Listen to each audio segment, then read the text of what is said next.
This episode of Couch Potatoes Unite! Is sponsored by Blue Bridge Games. For the games and gifts you won't find anywhere else, head to Grand Rapids, Michigan's friendliest local game store, Blue Bridge Games. Blue Bridge Games carries an extensive line of board games, card games, role-playing tabletop games, Magic the Gathering, and more. Stop into their storefront on East Fulton or shop with them online at bluebridgegames.com. You say you want to watch a drama. You say you want to watch a comedy. Well, you can watch it with your mama. Or you can watch it with your daddy. You'll even sit and watch it with your middle schooler. So you can come and talk around a water cooler. We're watching all day and all night. Couch Potatoes Unite. Whoa, whoa. Couch Potatoes Unite. Whoa, whoa. Couch Potatoes Unite. Hello, welcome to a brand new episode of the podcast entitled Couch Potatoes Unite! Which is based on a blog of the same name. Because it's a good name, and we've been using it so long, we don't think we need to consult a doctor about changing it. Yep, that's what I got this time. My name is Kylie and I love TV. If you feel the same, keep listening and or checking out our website, couchpotatoesunite.wordpress.com, as you're bound to find some common ground or something you like. For at Couch Potatoes Unite, we're all about the wonders and unique long-form storytelling of the small screen. CPU, ! Hopes you've been following releases of brand new episodes of the podcast on Wednesdays, as well as new blog entries on some Tuesdays, and as always, I have several more new episodes on the way.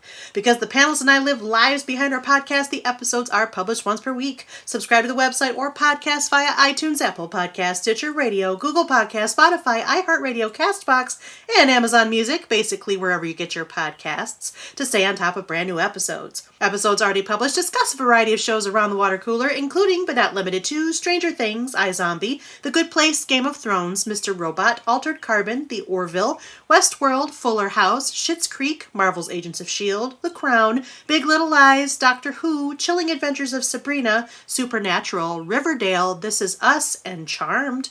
Plus, new episodes are in the works, including revisits for The 100, Outlander, Grace and Frankie. The American Horror Story franchise series panel will talk about Season 1 of American Horror Stories. The Animaniacs Once and Future Namey series panel will tackle the first two seasons of the reboot.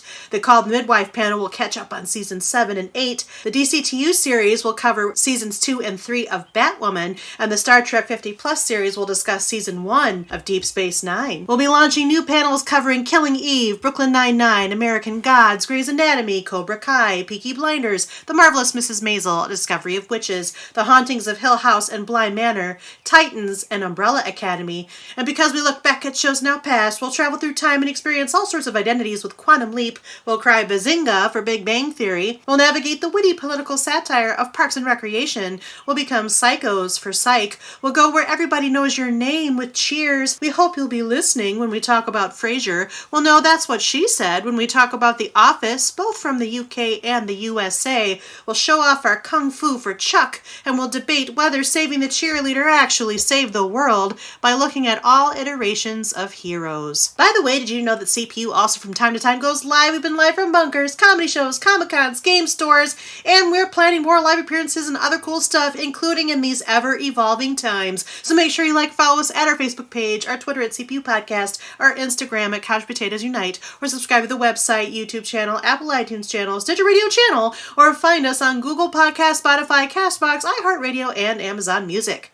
In the meantime, if you don't hear your show in this podcast format, fellow panelists and I still write reviews, and we always seek new panelists. So if you have any interest in joining the discussion, say hello by finding us at any of the outlets I've mentioned. At the very least, stop by and leave us a thumbs up, comment, or review. We like feedback.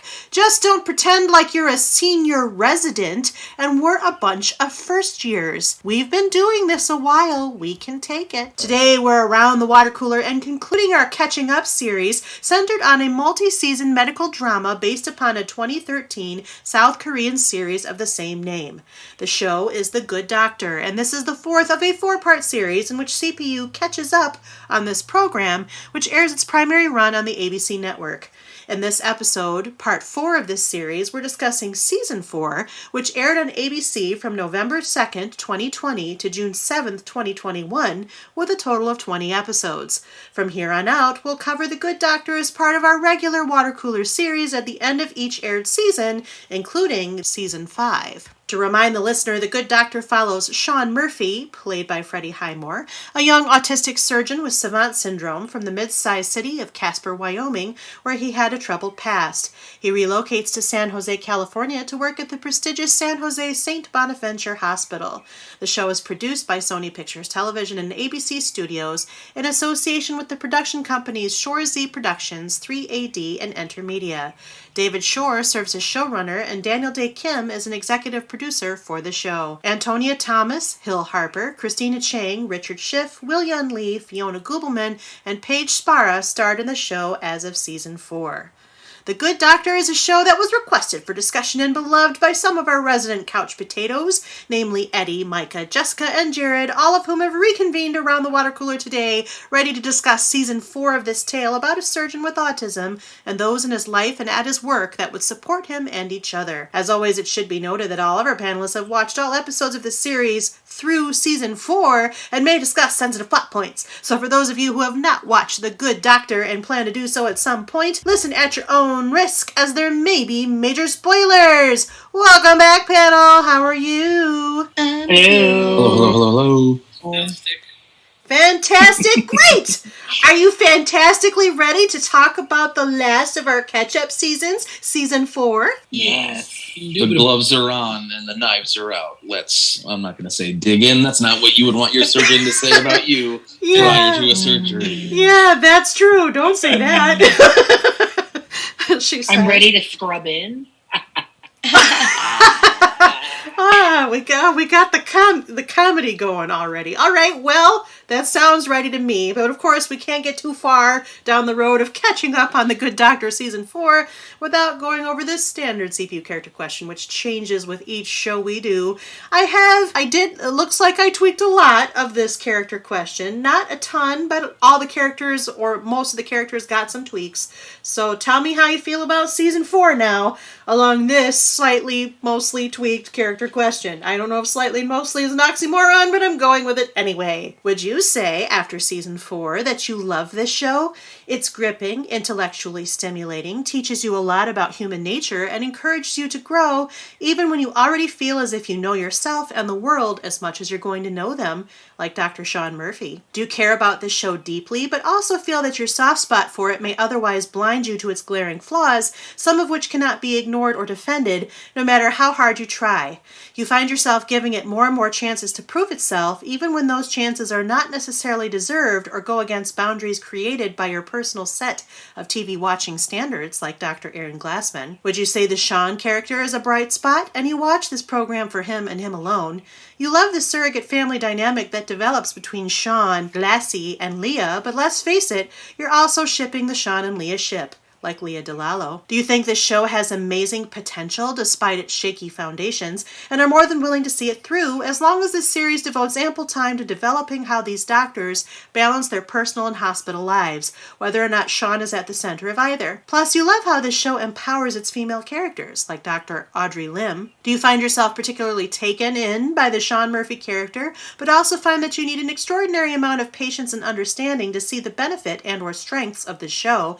No matter how much you try to see the positive side of any problem or equation, though, you've also realized that the show rewards you for showing patience and caring while watching, and that's nothing to be ashamed of in the end, like Dr. Claire Brown. You enjoy this show well enough when it actually stops to focus on someone besides Sean Murphy. You like the ensemble, and the complex characters surrounding him strike you as more interesting than Sean himself, if you have anything to say without sugarcoating about it, though you're also optimistic that any of its perceived problems have solutions that can fix the issues. You also have all of the affection for the no-holds-barred sassiness that some of the characters have, like Dr. Morgan Resnick. Do you like this show best when it gets to the point? You like the main characters well enough, but the show is always at its best when it does not skirt reality and sticks to the cold hard facts, the mature viewpoints, in your opinion. Otherwise, you would do just as well to not watch it, though you're becoming more intrigued by the Alex Park-Morgan Resnick pairing, like Dr. Alex Park. Would you say that as the show has progressed, you've surprised yourself by how much confidence you have developed in it, And given your status as a former interim hospital president who sacrificed his position to save Sean from termination, you've become less preoccupied in your ambition and have therefore devoted more focus to the show to the point that you might actually sort of begrudgingly enjoy it. Though you will still waste no time in exploiting its flaws to make your point if it comes to it, because that's just who you are in the end, like Dr. Marcus Andrews. Have you given the show a chance, but it hasn't done enough to earn your confidence long term, no matter how winning the ideas and premise behind the story are? Also, you're naturally more pragmatic in your television viewing and are not prepared to fully invest in a program that does not seem to see what you perceive to be a lack of a potentially engaging story over the course of several seasons, so you stopped watching altogether in season 4, like Allegra Aoki. Did you stop watching the show because you were on the Sean and Carly ship, even if admittedly that was the underdog of all underdog ships to be on, like Dr. Carly Lever? Or did you stop watching this show because your favorite character, spoiler, died, and you're still salty about it, even if he appeared this season in some grief-inspired hallucinations, like Dr. Neil Melendez? Who would like to start? Hi, it's Jessica. Hi, Jessica. Hi. So, because I love Melendez, I really want to say Melendez, but I'm not going to. You were true blue Neil Melendez the last time. I was, but I still watched the show, even though my favorite character is, spoiler alert, dead. But I think this time, I very much am feeling Dr. Lim. I like the potential. I do love that sometimes we focus on the other doctors besides Sean. And I do love the strong female cast. So I am a Dr. Audrey Lim this time. All right. Welcome back, Jess. Thanks. I'll go. Okay. Hello, it's Eddie. Hi, Eddie. Hello. This season was very interesting for me because the season started to do a make it or break it for me. And with that being said, which I'm sure we'll talk about more of, I am definitely a Park this season. And mostly because of the description, because the relationship that I've started liking in this relationship, in this season, I wanted to happen like 2 seasons ago. So I'm glad that it's finally happening, that we're finally seeing it, and it's actually organically. So yeah, and we'll talk about that more. Last time you were Sean, so you actually slid down the scale a little bit. Yeah, we've talked about this in previous seasons. It's starting to become a little repetitive for me. Like I've said in past seasons of us talking about, ER is still my favorite medical drama that I've watched. And the show is becoming repetitive with, I guess, the hospital side of it. I should say, like, seeing the patients. And I just think that's becoming repetitive. But the storyline with the main characters is strong enough and good enough to keep me watching. Okay. If that makes any sense. It makes sense to me. Thank you for that. Welcome back, Eddie. Okay, I'll jump in here. I feel like I have to learn from time to time to kind of just analyze my choices a little bit more than I do, because I do unashamedly. I'm glad to say that I often I'm loyal and I'm always what I am. But so what is your name? I'm Sean Murphy with a little bit of Aaron Glassman, and I don't consider it going down the scale. I consider it moving over a little bit. And essentially, basically what that means is that just like I don't like to play favorites with my children, I don't always like to play favorites with shows, because the reasons why I love them are a lot of different reasons. So I would say the reason for kind of moving a little bit is that, like, for instance, for Sean Murphy, it says you love the show because it's gripping and intellectually stimulating. I wouldn't necessarily say, as dramas do, that it grips me. Sometimes it does. And intellectually stimulating, yes and no. I just love it. So I'm Sean Murphy with a little bit of Aaron Glassman, because it is a little bit on the slow side, but I still love everybody just about the same. It's little things I don't like here and there, but I'm loyal. There it is. So, by the way, what is your real name? My real name is Jared, but sometimes I forget that. So I might be Jose some days. I don't know. Well, are you Jared today? Because that's I'm Jared today. Okay, great. All right, Jared. So I understand that you moved from being just Sean over to being Sean with a slight bit of Glassy, because you don't want to play favorites, but I don't know that I caught the part of Glassy that you're attributing. I can just admit the fact that it isn't pure perfection like This Is Us. So I give it a little bit, So there is that. All right, fair enough. Welcome back, Jared. Thank you. I will go next as the order dictates, since you have to go last. Hello, I'm Micah. Hi, Micah. I, as well with Jared, I will also be doing a nice Sean on the Rocks with a twist, but my twist is going to be Audrey Lim, because while Sean is the good root of the show, and I am most invested in his character, as, you know, the fact that this show and its overall premise has been done in 3 different countries at this point, that seems to be the hook. I am also a big fan of a strong ensemble, as you know from my time on the Agents panel. Everybody who made it to the end of that one, that was the reason why. And as you'll find out when we talk about the panel that I just volunteered for, sometimes when the lead person has the whole quality of the show on their shoulders, if that falters, things get bad. And you'll all just have to tune in to see which panel I've joined, because that's proprietary information at this point. But yes, I am a big fan of, without being able to gauge from an authentic place, female representation in characters and how they play in things. I love the female ensemble, a great balance of characters, and I love Audrey Lim. I think we'll get into it. We'll get in. That's the entree stuff. We're still in hors d'oeuvre town. So I will say yes, I am Sean Murphy with a slice of Audrey Lim as well. All right. Thank you, Micah, and welcome back. Always good to be back. And of course, my name is Kylie. I both moderate and participate on this panel, as is often the case. If you'll recall, I was sort of roped into The Good Doctor because medical dramas aren't so much my milieu anymore. However, so last time I was Aaron Glassman with a sprinkling of Neil. Neil, of course, slid down the list because Neil, as Jess pointed out, is spoiler, no longer with us. He slid down a lot of things. He slid down a lot of things. That's not a good thing to say. But he's no longer there. I think I'm going to stick pretty squarely with Aaron Glassman. I think I'm Glassy. I still enjoy the show. Actually, I might have enjoyed this season quite a bit.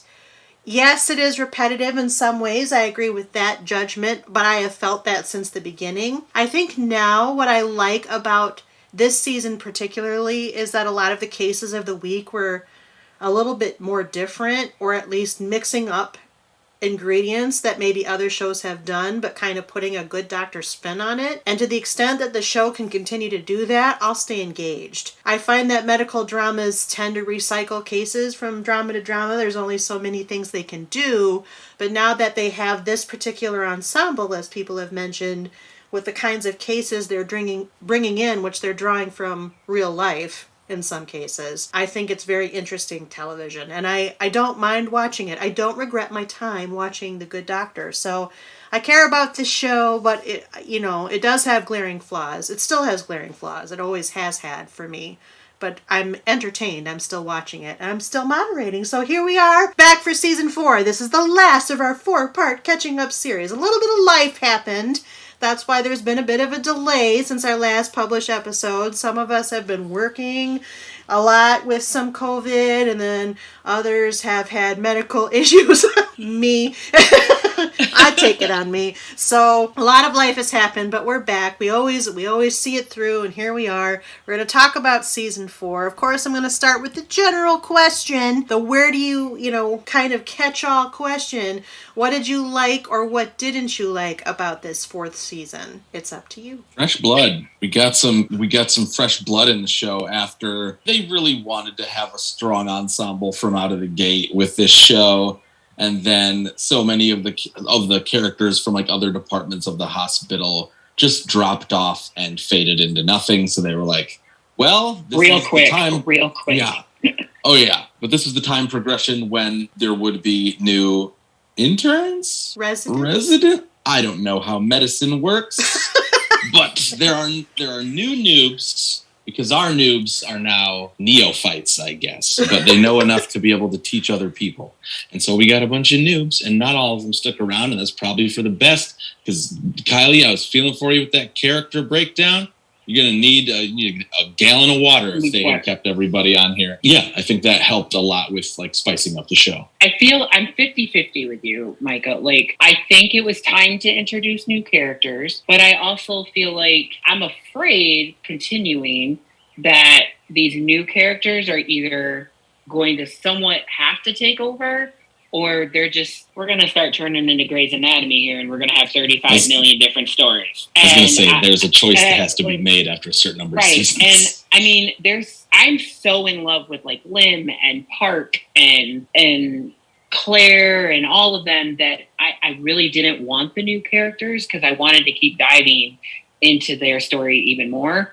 However, I love how we started seeing a new side of Sean, how he had to be a teacher, which is probably one of my favorite episodes, besides another episode that we'll probably talk about. Just seeing a different side of him is what we needed to see, because just him failing because he's autistic, it was getting old, I think, by this point. It was nice to see him actually stand up, and he's wanting to actually do it and succeed, and not do it as a limitation because he's autistic, but do it because he wants to be a leader and he wants to be a surgeon. Because as you remember, he is a surgeon.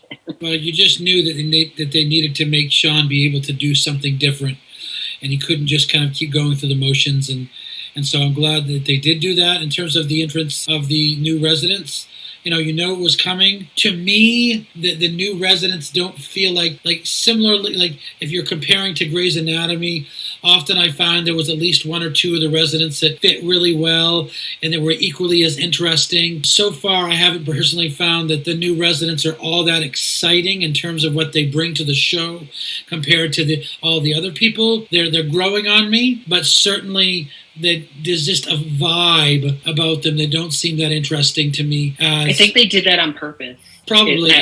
I think they did that 100, which I wholeheartedly agree with you, that they're kind of just there. But I feel like they did that on purpose so that they're not taking away from the main characters that we actually love. Yeah, and which I appreciate. They don't. There's like, if you're comparing to Grey's again, there's a real intensity. The doctors are really intense about, I need to get better. I need to. And so on this show, I kind of find that they're doing their jobs and they like it somewhat, but they don't seem as intense as of the other residents. And I like a little bit of intensity when it comes to the storyline. So I think that's because at whatever Grey's Anatomy's hospital is called now, because I stopped watching after season 10, so I don't really know. Now Grace alone. Okay, thank you. You're welcome. In that particular hospital, there seems to be, at least the way the stories are told in Grey's Anatomy, there's a lot more competition amongst the residents. Here, we don't have the same. I mean, there is some competition. Claire was competitive with Morgan for a while and that kind of thing. Morgan's your super type A person. I don't really necessarily see Park also has his competitive moment. Actually, everybody competes with Morgan and everybody else is kind of like, we're friends with each other. We need to flip that. Morgan competes with everybody. Well, that's what I meant. Yes. I mean, yes. But what are you doing? You baking a cake? I'm going to bake a better cake. Just right. cakes. Exactly.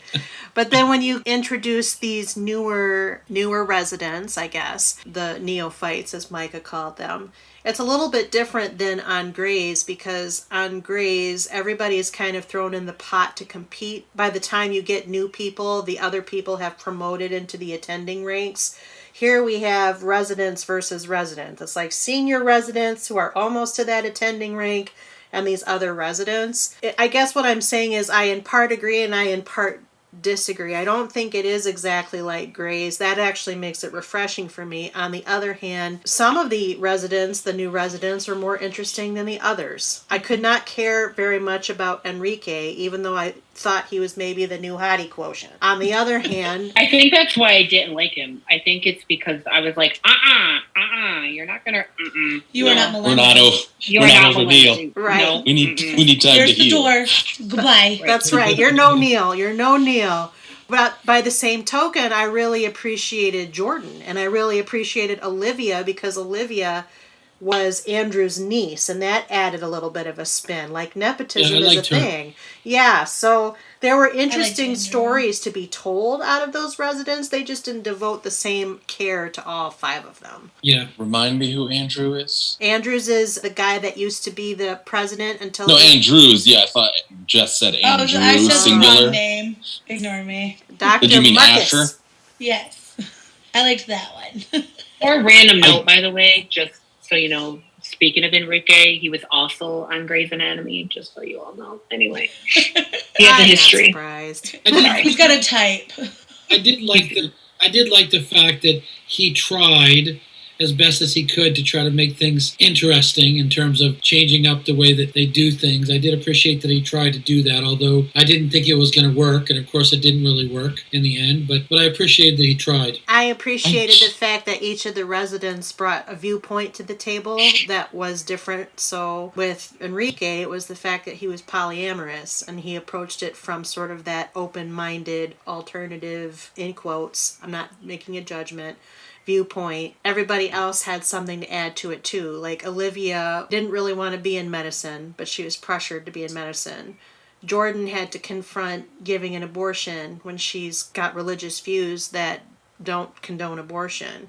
Asher is transgender and then wants to connect very personally with people, like the grandmother storyline. I particularly remember the older woman that wanted to die, and he kept interfering because he kept personalizing it to his own grandmother. That was an interesting piece. Is there a fifth intern or resident that I'm forgetting? Those are the four I remember. If there was, it was short-lived. Jordan? Did you talk about Jordan? Talked about Jordan. Yep. I know you mentioned her by name. I just didn't know if you did her in your list of like the viewpoints.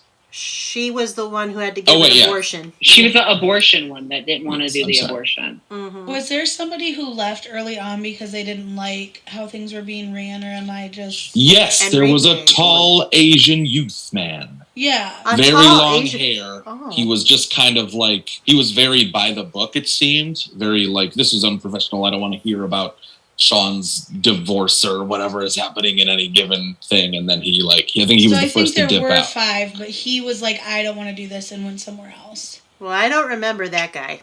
I think the only thing I remember about him is they were looking at the CT scans, and they wound up asking the interns to take a approach, and Jordan couldn't. He was with Jordan, and Jordan couldn't figure it out, and he said it 100%. And I think like what it was, the diagnosis, everything. And I think after that is when you said, maybe if you guys weren't so focused on other things and you guys were actually being surgeons. I think that's when he left, is after that. Yes, that's right. They had multiple scenes where his approach was always just straightforward and this is the way it was, and everybody else was a nuisance to him because they were worried about things that didn't matter. And in the end, he just said, I don't want any of this drama. I just want straight facts, and yeah, I know who you're talking about now. Which is tough because this is a medical drama, so he was never. You need the drama, but the medicine. Never gonna make it. Nope. Well, bye, guy. Yeah, I think he got another job. I'm trying to track down his name in the Wikipedia. I'm not seeing it. I couldn't tell you his name. I can't think of his name either. Oh well, I will say about Enrique, the thing that I didn't like about just the way he was built as a character, specifically since he was like representing the polyamory approach, which is a still stigmatized viewpoint, in which personally I don't think should be a stigmatized viewpoint. Let people do what they want to do. They're not hurting anybody. It was the fact that like they strapped him with that and then made him a kind of an over the top like caricature of like, all right, what's this guy gonna do to be the laid back hippie doctor? They literally could have ended it with board shorts. Board shorts and a lab coat, more than enough. I wear board shorts in the operating room and I'm polyamorous. That's more than enough. Did he have to live in a van? Did he have down to by be the river? They just were like, let's go as full crunchy as we can. Can we put dreads on him? No, not appropriate anymore. All right. We're going to give him the aura as if you know that he had dreads at some point in his youth. And then they tried linking him up with Claire. Like, which opposites? Why? No. First of all, she's still grieving Melendez. Let the girl have her feelings and like talking to her ghost love in the And let's get real, room. she's still grieving her mother. Exactly, she's grieving her mom and Melendez. Do not throw some new... And her best friend. God, this poor I feel Claire. Claire and I grief train for days. Every show needs a punching bag. Aww. Hashtag Claire punching bag. Anyway, We'll work on that one. We'll workshop that one. You Jess. tried. I tried really hard. Black and blue and brown? Is that anything? No. Too questionable there. Anyways, We all need to work on our hashtags. Keep going. I think that putting her with him was just like they were like, you know what, Claire needs to be happy, but they're polar opposites. Claire is very, like, in my opinion, Claire is more like by the book and like in some aspects. I don't know where I'm going with this. I apologize. And then there's Jordan. I'll jump Jordan. in. Please I'll jump in. save you. Help me, Micah. Help me. See, that was the thing. It's like that's kind of like the lesson that they were proffering with that just ill-advised, cobbled together ship. Short-lived, thank God. She didn't need to learn that lesson again. Like, she'd been she'd come out of her shell due to Sean and due to Morgan and due to being like Lim's number 2, and even like the thing with Neil. Like, she had loosened up to like a point where I would think it was more rational, but also she had a hoe phase. Like, she already ran through the town. We didn't need to see her get loosey-goosey. We've seen it. It didn't work. Didn't she have to save one of her hookups, like, life? Yes. Yeah. And he's married. And his wife was there. Wife was there. And daughter. Wasn't it their wife and child? I think so. Yeah. I think there was a child because she was like, Yeah. So she learned the lesson of like, all right, moderation is a good thing. I didn't think we needed to put her there with the magic hippie that will DMT your life into And if I remember freedom. correctly, she was late because she was leaving.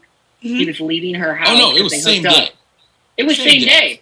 And then he went home, got sick, and wife brought him to the hospital. Just so you know, surgeons don't actually see patients in the real hospital. I just thought I'd put that disclaimer out there. She probably wouldn't have seen him until he was passed out, which would have Sorry probably for been even everyone's worse. fantasy we just ruined. Sorry. Well, this sounds Hope like for a hot nurse instead of the hot surgeon. You'll have more chances to ask You're them welcome. out. I will show up at the I don't know what's happening, but what I will say is that I struggle to call the Enrique Claire pairing any kind of ship. It was maybe a flirtation that happened. Like, Enrique was definitely interested and Claire sort of like considered it, but I think it really was more about, if you notice, Claire's viewpoints were pressed a lot this season, whether it was from Enrique. There was also the patient that was a black owner of a marijuana dispensary. Do you remember this one? And she actually accuses Claire, who is partially African American herself, of racially profiling in order to, basically because she has found a way to adapt. I'm going to use the words to please white people. That's not to like capitulate to those around her that are not, that are white. I guess a nicer way to say it is she's succumbed to the profession that she's in. Okay. Is that a nicer way to say it? Well, it's only because I can relate. Like, I'm a male who's a nurse, and like I have to deal with a lot of women. Like, I deal with a lot of female coworkers, and so like I've learned how to deal with it. So like, I mean, I think that's where she's at, and I mean, I'm not trying to compare race to gender here, but I mean, I think that scenario opened her eyes going, oh crap, I am black. Like I am African American. I do get judged as well. So sorry, Kylie. My bad. To Claire's defense for that specific episode, because I was not on board with the she was I didn't like how they just kind of like used her to bring that issue in.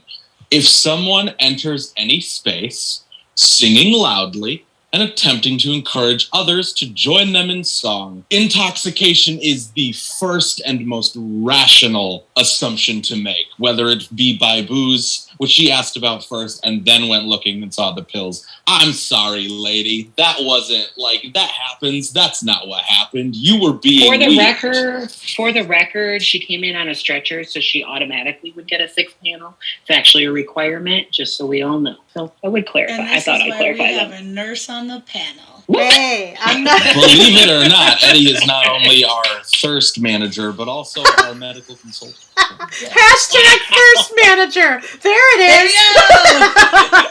Hashtag thirst manager. I'm just glad that Enrique didn't live down by a river. Because I live in a van down by the river. He just lived in the parking structure. And down fast, spiraling. Yes. Need a crash cart. Stat! I'm willing to take that place. I can do that. All I meant to say, now, I agree. I don't know if I have a really, when I was watching that episode with the dispensary owner, I thought, I know what they're trying to do here, but I don't know if it's very effective because I think they purposefully made that patient unlikable to kind of press that issue, but it was very forced. In bringing up the issue, though, it was just one of a series of things, because then there's also the whole thing with Claire's father coming back into town. And that was intense. Yes, and her trying to square with her past with him while also still feeling very aggrieved at the loss of her mom. I just think this season was all about pushing Claire's boundaries and pushing and pushing and pushing them all the way into the final 2 episodes when they were in Guatemala.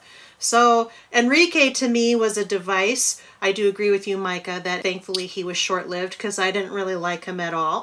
But he just wasn't a character that I cared about in the end. But I didn't see, my whole point of saying this is I didn't see them as a true ship. It was more of a, I'm pushing you, you're pushing me. Because she also got him to see a little bit of the benefit of structure and following some norms that come with, being a doctor. Enough that he could say, maybe being a regular doctor isn't for me, and that's why he left. So what did he end up doing? Was it like Greenpeace or something? Yeah, or something like that.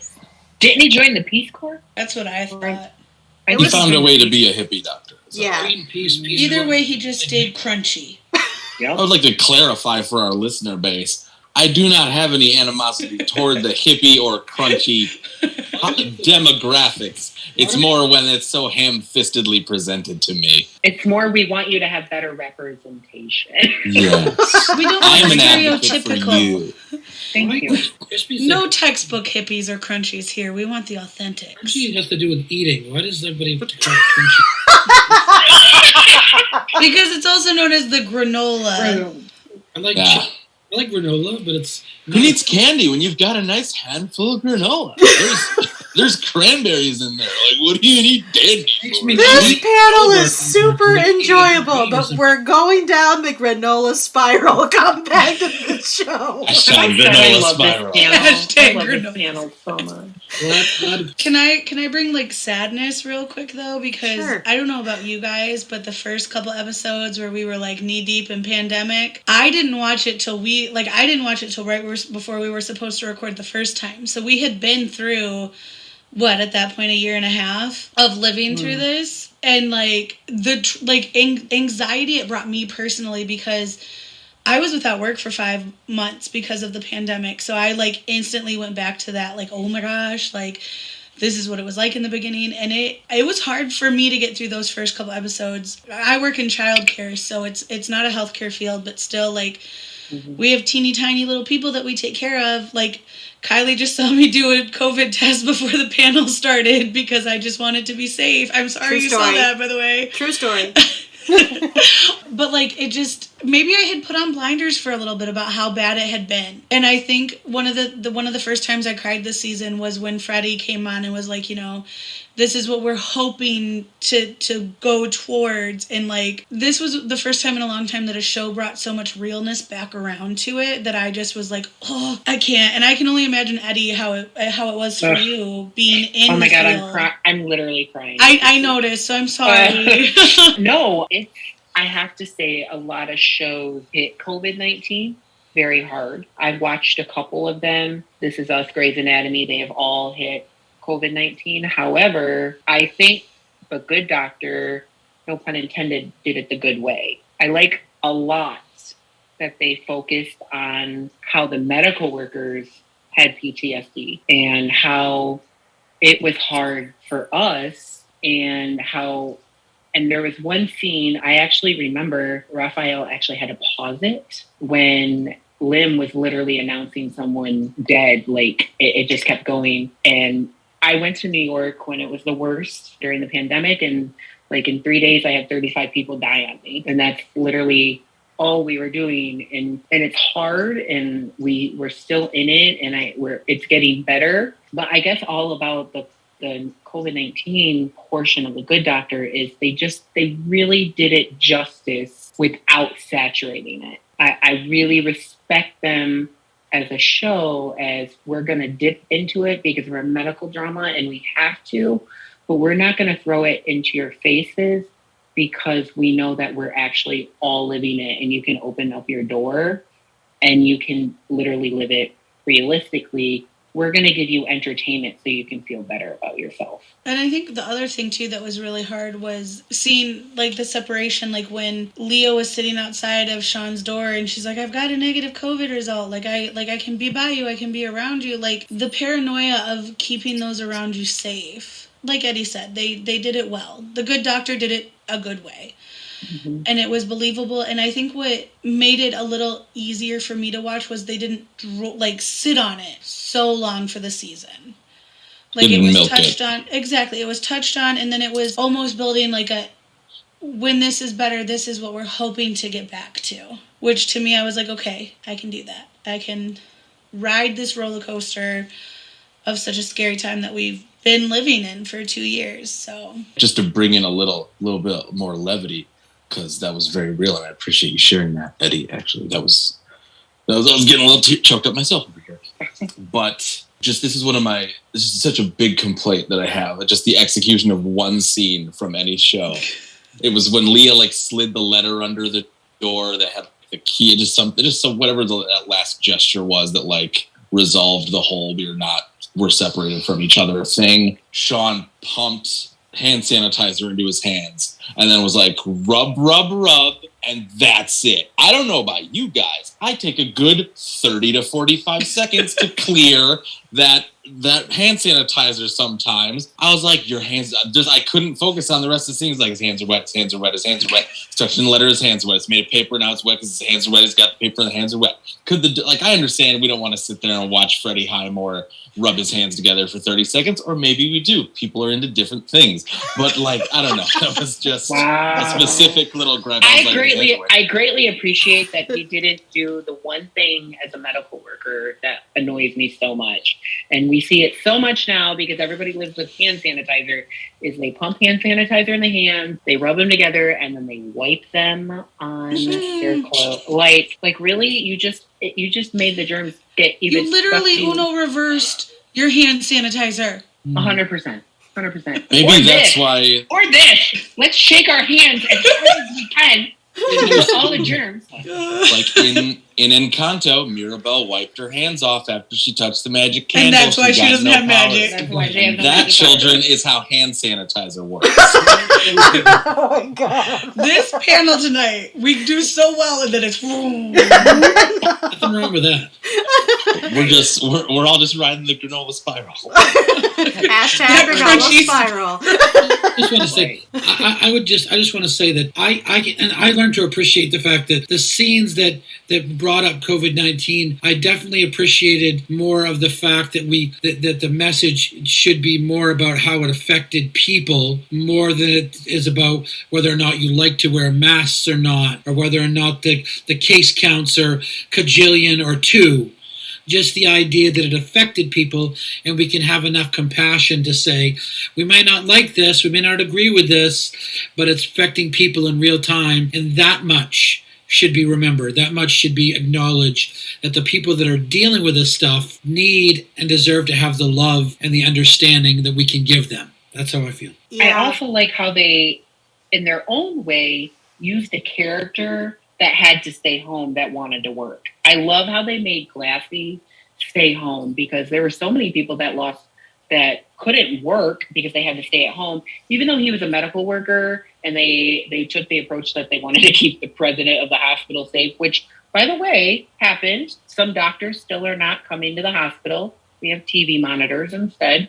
That is actually very real. However, I like how they made it relate to as many people as they could that were dealing with the pandemic, because there were people It's because people that were probably watching the show that were sitting at home still not working. Right. And to piggyback off of that, I loved, and it's so weird to say loved because it's such an awkward situation, but seeing the strain on Glassy and her name is escaping me. Debbie. Yeah. Debbie. Seeing the strain of him being stuck at home and her being stuck at home, like, that was a real thing. Like, I don't know about y'all, but I had a roommate who had a grandson that lived with us, and there were moments where I was like, if I don't get away from this 9-year-old little boy and all the Minecraft YouTube, I'm going to lose my mind.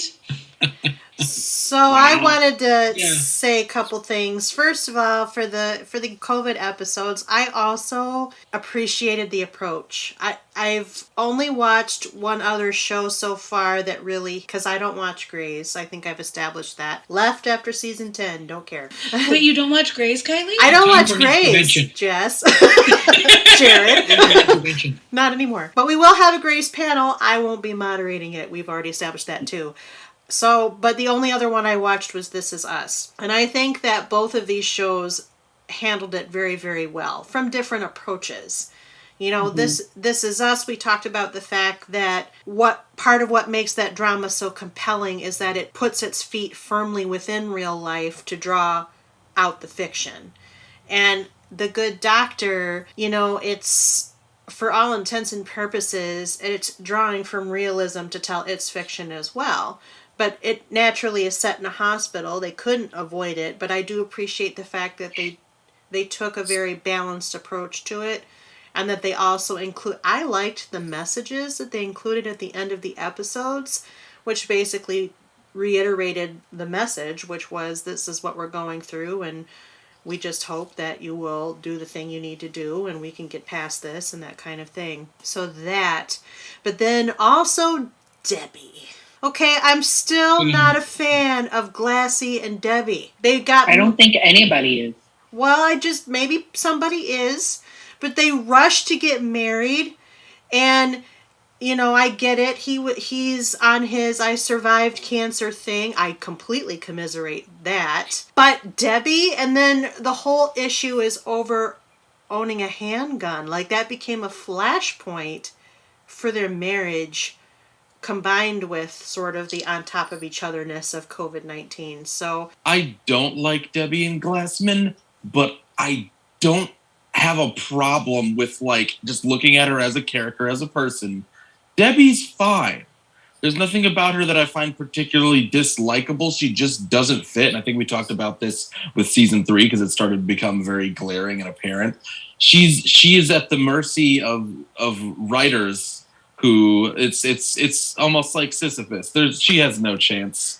Like, there's nothing they could do at this point to have her mesh with the show, I think. And is it wrong to say I think the actress can't act? No, because I don't know. I don't have think to see someone do their best before I can make that call. And this this isn't good enough writing. Like, even Aaron's stuff isn't great in those scenes. I feel like she had like she could have been really strong. I just don't think they were executed that well. I'm sorry. I just don't think I've seen the actress in other things, and of course I can't think of what they are right now, but I don't think she's that strong of an actress myself, no offense. But I do agree with you. I think out of any relationship in this whole series that we've seen, the whole Debbie and I feel like it was too forced. I feel like it was, I had cancer, life's too short, gotta live on the wild side, I'm gonna marry somebody, oh my gosh, you have a gun, you're a horrible person, my life, I think he even got a security alarm, I think he might have, like, everything is always so extreme with this couple that it's just almost fake. Yeah, well, that's what I don't like about it. I feel like a lot of series television does that. They make something super dramatic and then they break it up so easily. Like, I mean, in reality, people, they could have worked. I feel like maybe they didn't try hard enough, but that's just my own judgment. I think that certainly the message about the gun thing was a very strong message, which is fine. It feels very, very, what's the word I'm looking for? It's forced. It's ham-fisted. It's a message. It didn't feel as natural, but pedantic. They didn't try hard enough. I feel like Aaron eventually got around to trying to compromise, but he didn't. And I don't know, yeah, it could have worked. I don't like it when they drop the relationships so easily sometimes, but... Seems like they wanted an out, and they just picked the gun thing as an arbitrary thing to have them disagree about, which is also not super healthy, because, like, there are plenty of responsible gun owners, and nothing ever happens with the firearms that, like, they don't have kids in the house. They don't have an intrepid pet monkey that could, like, it's like, sir, you are 60 whatever. You almost died already. Are you this perturbed by someone who you married having a gun? Here's a good rule of thumb, listeners. If you wouldn't want them to have a gun in your house, don't marry them. Yeah, good point. I'm just gonna say, I mean, past podcasts, we use this hashtag a lot. And I happen to be on Once Upon a Time. I think this whole relationship is hashtag potential. Hashtag potential. Hashtag drink. Drink. I'm just saying this relationship. Every time they were on screen, it's like they could have did so much more. And I mean, why didn't they play on the dramatic, like, age difference? Yeah. Like, why didn't they play on that? Like, she still wanted to live her life. I mean, he could have gone into remission, and she could have been afraid of him dying. I mean, come on. I think so many other things. I agree. I think it's a combination of bad writing and bad performing. I've never really liked this character, never once. Not to say that I hated her. I don't think Debbie, the fictional person, is a bad person. It's just I didn't understand Glassy's attraction to her from the get-go. Mm-hmm. So then when I understood the rush to get married, because that was very much well told out of his story, but her side of the story wasn't well told. Like, why are you agreeing to this? Now, she was reluctant-ish at first, but she still agreed to it. Yet they didn't have, as aged as they both are, depending upon what the age was, it seems that neither one of them had a really good exploratory conversation about their backgrounds and interests. Like, what will you be bringing to our house? So, right. I think I've distilled the essence of the Debbie problem, which links back to just the ensemble of this show and how they handle characters generally. Usually the person, because we have talked about how some of the interns were very one-dimensional. I'm here to put you through the crunchy strainer. I'm here to put you through you guys need to be more professional strainer. And we see our characters that are going to stick around deal with that. But those people leave. Like, the people who come in to just kind of hit everyone with one angle, they either leave or they stay on the show and they get fleshed out. When they first came on the show, Park was, ooh, I'm Mr. Cop. Oh, you better watch out for me. I'm Mr. Cop. Nothing gets by me. Mr. Cop is here. And apparently he's Italian. Just replace the word cop with competition for that whole little bit there, and that's Morgan. That's all they were. That's all they were there for. But they stayed and they got more depth, and now they're they are as core to me as anybody else in the show. Even some of the interns have gotten, some of the interns they've gotten, like, especially Asher. We've gotten to know a lot about Asher, way more than I know about Debbie. She's been on the show twice as long. They've left Debbie out to rust. And now they bring her into scenes and she doesn't drive well. And it's like, well, what's going on? Either do the work or get her out of there. And I think they were like, all right, we're going to get her out of there. I feel like what I'm about to say is going to shock everybody, but you guys said it. I do not like Asher. There we go. I'm sorry. I am shocked. I still love you, Eddie. I know. I feel like it's a poor excuse that I think you're going to read my mind. Go ahead. No, it just seems... He seems like someone that they're throwing at the audience to like. Like, they really want me to like him, and I'm like, I don't know about that. Also, I feel like we needed... You voted for Trump? I feel like they're like, we need gay representation somewhere. We need something. Like, Grey's Anatomy has a Gaysian and a geek. And I'm marrying one, so I'm allowed to say that. So, that's the Seinfeld argument. You're Asian or a geek? Jeez. Both. What's a geek? Abbreviation for something? No. Okay, because you said about Grey's Anatomy. Because you said Gaysian and then you said geek, and I was like, what? I didn't say geek. Oh, But anyway, I feel like again with the whole Debbie and Glassman thing, and we've done this with the show, is that they did Asher really quick. Like again, I said it once already this podcast. I feel like they had potential, #potential with Asher, and they kind of just went right in there, and they're like, well, here's this new character, this is it. And I'm really hoping, and I haven't started the next season yet, that they go in depth, and maybe I might like the character. I'm not saying I hate the character. It's just every time they're on the screen, I'm always like, really? This, like, cry me a river. See, Well, he's not like my favorite character. He's just my favorite intern. I would marginally disagree. I agree with the idea that Asher was rather milquetoast this season. Like, of the new residents, he was probably the middle of the pack for me. I found the two girls more interesting, and we already discussed Crunchy Granola Spiral Man, whatever we're calling him. But Asher, I think they did kind of ham-fist some stuff, and I think Micah brought it up. I think Asher, unfortunately, was a poster child character, where they kind of dropped him in so he could speak about some of the issues that affect the T of LGBTIQA, but then also had the whole, it was a very pedantic, I think pedantic was the word you were looking for, Jared, earlier, but this was a very pedantic conversation about the politics of the day, and he admits that he voted for Trump. And I felt like they were walking a very fine line, and not necessarily from a standpoint that handled it well. I don't think it made the point it was trying to make. But Asher does, I believe Asher makes it to season 5. You can confirm or deny. And I would think that Asher gets more later. However, I don't know that Asher, I was also not super convinced by his acting either. Maybe that's what it is. Maybe I don't like the acting.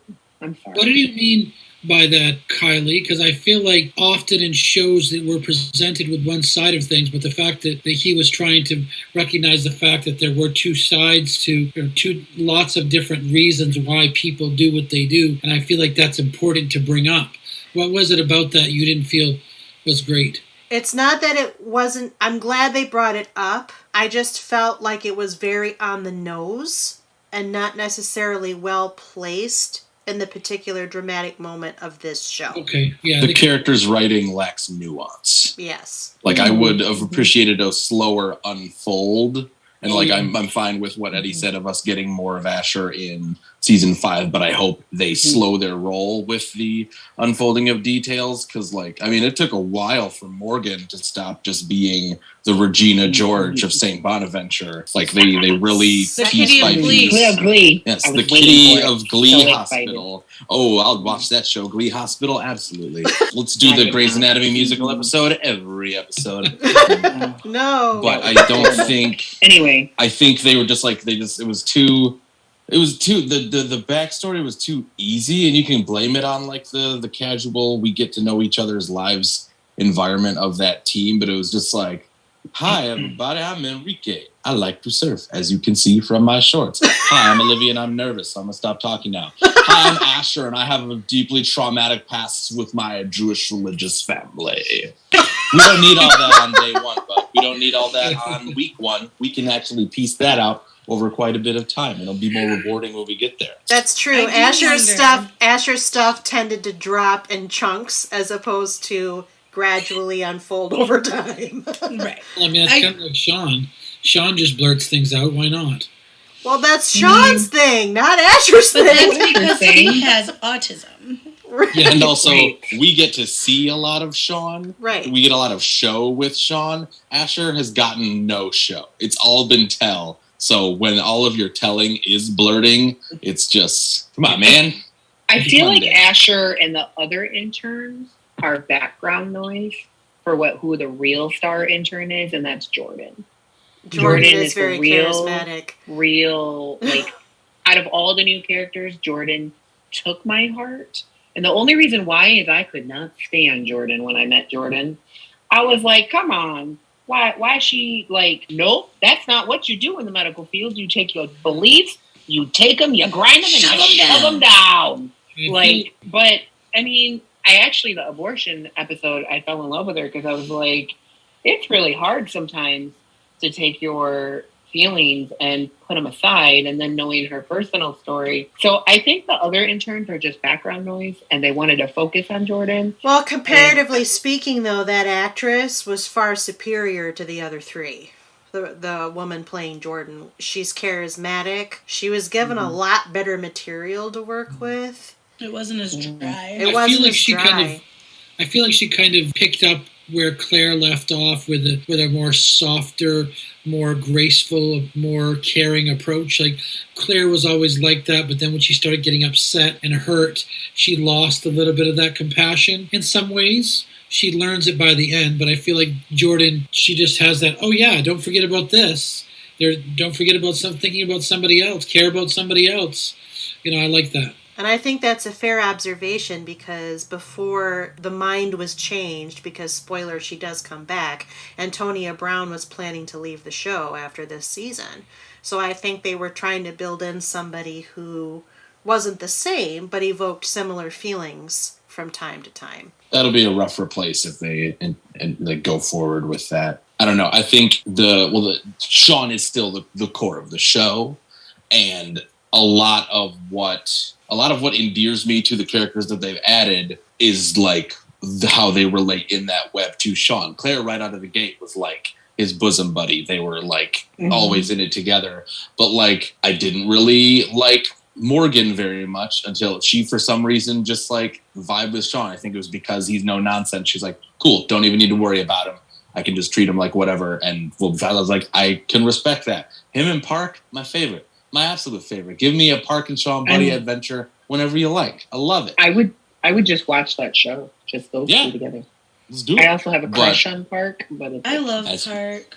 As you should. I love Park. I feel like there's a lot of good episodes here in the show, and I think we could probably potentially talk a little bit about some of the episodes and some of the things in the episodes. I was just looking through some of the synopsis to be reminded of what some of them were about. I think one of the episodes that I like to talk about is episode, looks like it's episode 11 maybe? Oh, yes. Danny was in a coma for 10 years and signed a DNR. I think the whole DNR thing in a lot of medical shows is a very intense kind of a discussion, but it's interesting the storylines that can pull out of this. She just comes alive after 10 years. The woman who was in a coma. Juliet from Lost. Yep. I've been in love with her since I was 12, and I'll never stop.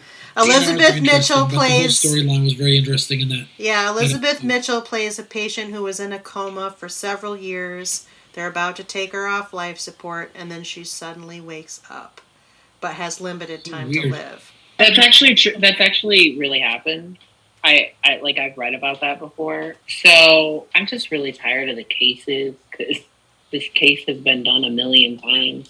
But when I hear the word DNR, all I think about is a lot of paperwork, because it's a lot of paperwork I have to give my patients when they want to become DNR. So that's all I have to say about that. I've had to see the paperwork because my mom was a DNR towards the end of her cancer journey. Just wrestling. I like the storylines where, in real life, people have to wrestle through this and accept it. And it's just, I totally understand the husband in terms of wanting to hold on to every possibility, and then having to come outside of himself and say, is this about me anymore? Or is this about what she wants? And I think it's a good thought process to learn when you're able to let go. And I agree. Many a hospital show has done a DNR story, but again, I appreciate the fact that this season The Good Doctor put the Good Doctor spin on a lot of some of these. So that story was I was compelled by it. And part of the reason is they got, a ringer for a guest star in Elizabeth Mitchell. Like, you knew you were going to, sympathize with that character because she was on Lost and Once Upon a Time and all the other things. She's just got one of those very relatable, self-effacing type character presentations, which is why she gets cast in some of the roles she gets cast. So I appreciated that episode. I don't know that it was anywhere near my favorite, but I didn't hate it, and I didn't find it repetitive in the same way that others have been repetitive to me, just because I feel like they have done their best, at least in these later seasons, to make things a little newer or a little fresher feeling. I was going to say, if we're talking about episodes and our favorites and good episodes. One of my favorite episodes was the Down syndrome kidney transplant episode. I don't think I've ever cried so much in an episode of Good Doctor. My niece has Down syndrome, and I think it just hit home. The actress was, can we say Emmy? Like it was just so good, so tastefully done. Yeah, it was a very charismatic, light episode of a heavy situation. And I think the reason why I like that episode is because it started getting to the reason why I like The Good Doctor is because there really is good writing with the show.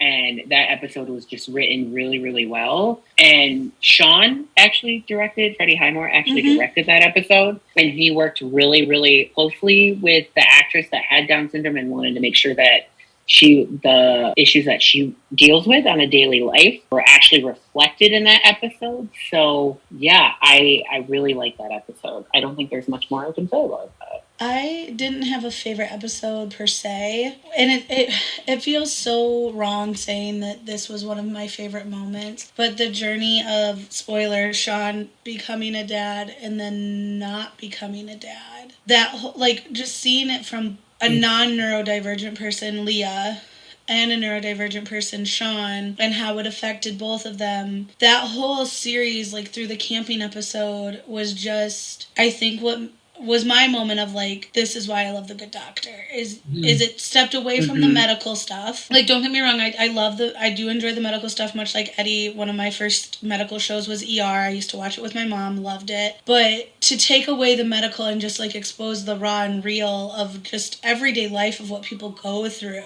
that was so those were the episodes where I cried. Those were the ones that just broke me down. And if I'm remembering correctly, there was a bear, and Leah, I believe, had left it in the hospital after they had lost the baby, and Sean was why is it here? Why? I can't. Sad thinking about it, but those were the moments where I was okay. I just want to insert that the Down syndrome Jamie, the patient Jamie with Down syndrome, that was episode 10, Decrypt. And then I was going to say, that was, I think, my favorite episode for this season because Leah's been working in the building for a bit, but they never really gave her any kind of high stakes reason to be part of one of the B plots for the episode that wasn't directly Sean related. And this was something that was fathomable. It didn't seem like it was fully ham-fisted. It was let's get her in here for something. They don't have people going to her all the time Leah, can you Google this for me? I think they keep a separation of, because she works in you could have a show just about the IT for a hospital, but they don't try to split the hairs too much, but we just got a little taste of what she does, and she got to do her own little surgery. Her own little sealed area in it. Yeah, that was the episode where there was a cyber attack on the hospital. So that, actually, they list that as the A plot in the summary, and the Down syndrome patient as the B plot for that episode. And then there was the C plot of that was the episode where Olivia is fired at the end. Yes. Because there was a philanthropist who didn't actually have the thing that had gotten him philanthropy famous, even though he was doing good stuff. Cancer, specifically. He was lying about being a cancer survivor. That was a packed episode, and I think Freddie did a phenomenal job directing it.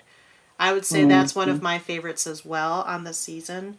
And I agree, Jess. The journey of Sean and Leah's pregnancy and then non-pregnancy, because it does end in a miscarriage and a surgical abortion, unfortunately. Heart-wrenching, very compelling, very well done by those two actors. Really felt for them. That developed over the course of several episodes, as we saw, and it does present different perspectives and viewpoints that perhaps there was a lot of going to the earlier point of talking about both sides. That was an episode that did it well. So it did it very well. A couple of episodes that we could touch on briefly is that there's episode 12 and episode 15. Episode 12, just as a quick recap, is when they treated the very kind of pushy, unkind surgeon, Silas Chambers. And then Sean seemed to see some autism or something like that in him. And I found that was interesting. I love the way that Sean kind of connected and how it ended up working itself out before the end of the episode. I like that. And then we can talk afterwards about episode 15, which is the protest and the two kids that came in with the moms that disagreed. One at a time, I guess.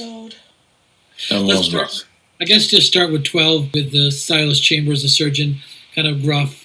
What did you guys think about that episode? I'm not going to lie, that one is not very present in my memory bank. I know which one you're talking about, but it wasn't one of the ones that personally stuck with me this season. It's not that, for me, it's not that it was that compelling.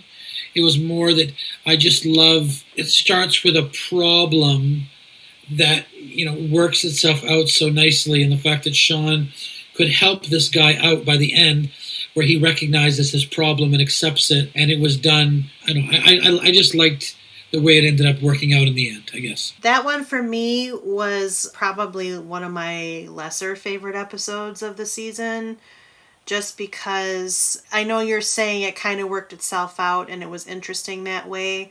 To me, it struck me as pat, like it was a little bit too neat. There was a quality of it which I think they handled it okay in the end, but there was a discussion about the surgeon's ability from where he saw it versus where the doctor saw it, and it left me feeling a little bit disturbed in the end, because part of the trick of this show is that we do have a neurodivergent doctor, but that doesn't happen very often, and so the quality judgments that were being made, while interesting, to me wouldn't have worked out as neatly in real life had that been a real life thing, if that makes sense. Yeah, I understand that character was supposed to have already had quite a bit of acumen as a doctor, but if a doctor who was on the spectrum and who has spent their entire adult life plus having to be cognizant of that, especially where it comes to being a doctor, there's no amount of swag you could have where if this person was like, hey, I think he's on the spectrum, that you'd be like, right. Leave him alone, he doesn't like you.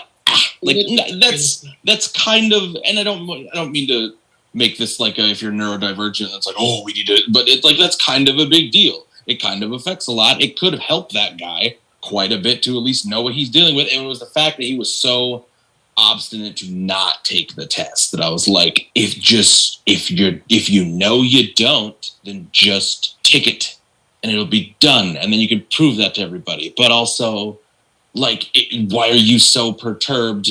I don't know. I think there was an underlying current of him perceiving a stigma and not wanting to admit to being part of that group no matter what, just because he's been at it for so long. But I was just like, it will not be the end of the world if you are on the spectrum. Nothing will explode. You can still do your job, as you can see from the fact that you've been doing your job and the fact that this boy, he's not a boy, he's a man, is doing this job as well. Well, and that may have been the subtext, but that's the part that I think was not... I just felt like... I don't think Sean won the battle that we would have wanted him to win in that. And that plotline needs him to win in order for the plotline value. Just this dude was just mean to Sean for 40 minutes, and then at the end was like, you're all right, I guess, and then he left. Micah said it much better than what I was saying, but that's exactly the thing. So that's how I felt about it. But you asked. It is unrealistic, really, kind of the idea that after all these years, they would have discovered this now. And so it does seem a little bit unrealistic. And I didn't remember all the details, but now I do. So it probably didn't work as well because he's a little bit too older to just be figuring this out, other people figuring out at this point. So. I understand it to an extent for that, the way that they handled it that way, in that, when this guy started his career 40 years ago, literally in our real world, there wasn't a lot of terms, or at least stuff that was actually taken seriously by the psychology community about the spectrum and things like that. And they might have people just wouldn't have had the vocabulary to even think about it. It's oh no, he's just a little weird. Yeah. But at the same time, even if now that we have this terminology, if you you're observing him and you're oh, for sure, I no doubt in my mind, for sure, who's gonna be the one to say, hey, bud, you on the spectrum a little bit, bud? You want to take a test? It has to be someone else who is on the spectrum. I think Sean was the only person for that job. And since this guy said he had no social life and didn't spend time with other people outside of work, and we've seen how like autism exclusive his field of work has been, who would have even been there to know? Right. Yeah. The beginning, there was no problem with the beginning of the story. It was, for me, it was how it landed. It just felt too neat. And that's not to say it was a bad episode. It just wasn't my favorite on these 20. So We've had plot lines end when the person gets hit by a bus. Like, there are other ways to sew these things up. it's true. And then the other one, episode 15, that was a gut-wrenching one because... Ooh. Tears. This is, again, a better handling of things than maybe the Asher Speaks exposition piece. It was clearly calling attention to the divides in our country, in USA anyway, and maybe Canada In a too. remarkably vague way. Yes! Impressively vague. Impressively vague, yes. Proposition 3-5, whatever. I really took this episode, and maybe it's just me. I feel like it was the Good Doctor trying to approach the Black Lives Matters rallies that were going on that also happened during the whole COVID aspect without bringing up Black Lives Matter. And I feel like they took their own approach. I think it wasn't just Black Lives Matter. I think it was all the things that people who supported the previous administration disagreed with. But timing-wise, that would have been the biggest allegory. Because it was clearly hitting the political... It clearly hit the political piece. It wasn't clear what the issue was. Yeah, the issue was left the issue was left deliberately vague. But there were some little callbacks, some little sprinkles of the staging of the shooting that would have made you think, oh, this is like that. But then they put in a very clever twist on that approach, being that, like, the inflammatory side, let's just refer to them as that, the inflammatory and the peaceful, because that seems to be the only data we get for that. The inflammatory side, it was the kid who was extremely vehement about this, and wasn't that they were POC? The mother and the son from that were going for that side of it. I can't remember if it was possibly Hispanic. Yeah, it was Taryn and Karina were the mother's names. I think one was supposed to be Latinx. It's Ethan and Mason are the kids. Yeah. Okay, but they had what the kid being the one who was like all gung-ho for the movement that seemed to be exclusionary, and then the mom forcing the son to go to the thing that was for the side that was kind of counter-protesting, trying to like. And I thought that was and it's an easy note to put in there without ruffling too many feathers, that like regardless of the issue, just the baseline assumption that the kids are fine though. If we just let the people who are making these decisions die off, everything would be great. It's like, no, it's new minds are changed every day. So that's but we also don't want either people to die. That's kind of also a big moral there, is nobody deserves to get shot in the head or stuff. It was an unusually deft approach, both for this show and for television in general, because so many shows either hit things too hard in terms of stances, or just they just fumble the football, pretty much. I was just gonna say, I like the ambiguity of it because, like, you can go back and rewatch it, and it's not like it was this specific thing. It could have been Black Lives Matter. It could have been like the dream students. It could be the Indigenous women missing. Like it literally could be anything that unfortunately we are going through at this time and point. But also, if you go back and rewatch it, and heaven forbid we're going through something again 10 years down the line, if people are rewatching The Good Doctor, then it could be okay, well, this could be situation X, Y, and Z now. Like, I liked the ambiguity of it for that purpose. It could have been masks versus non-masks. I mean, we don't even know that. It was so well crafted. It says, the teleplay is partially by David Shore, so that gives you some notion of who wrote the script. But it was a very well crafted allegory that also boiled down to, look, all sides are human. All sides get hurt in these kinds of conflicts, that differences have other ways of being worked out, that kind of stuff. So I really appreciated that. Both kids lived, episode. yes. Both kids lived, yes. yep.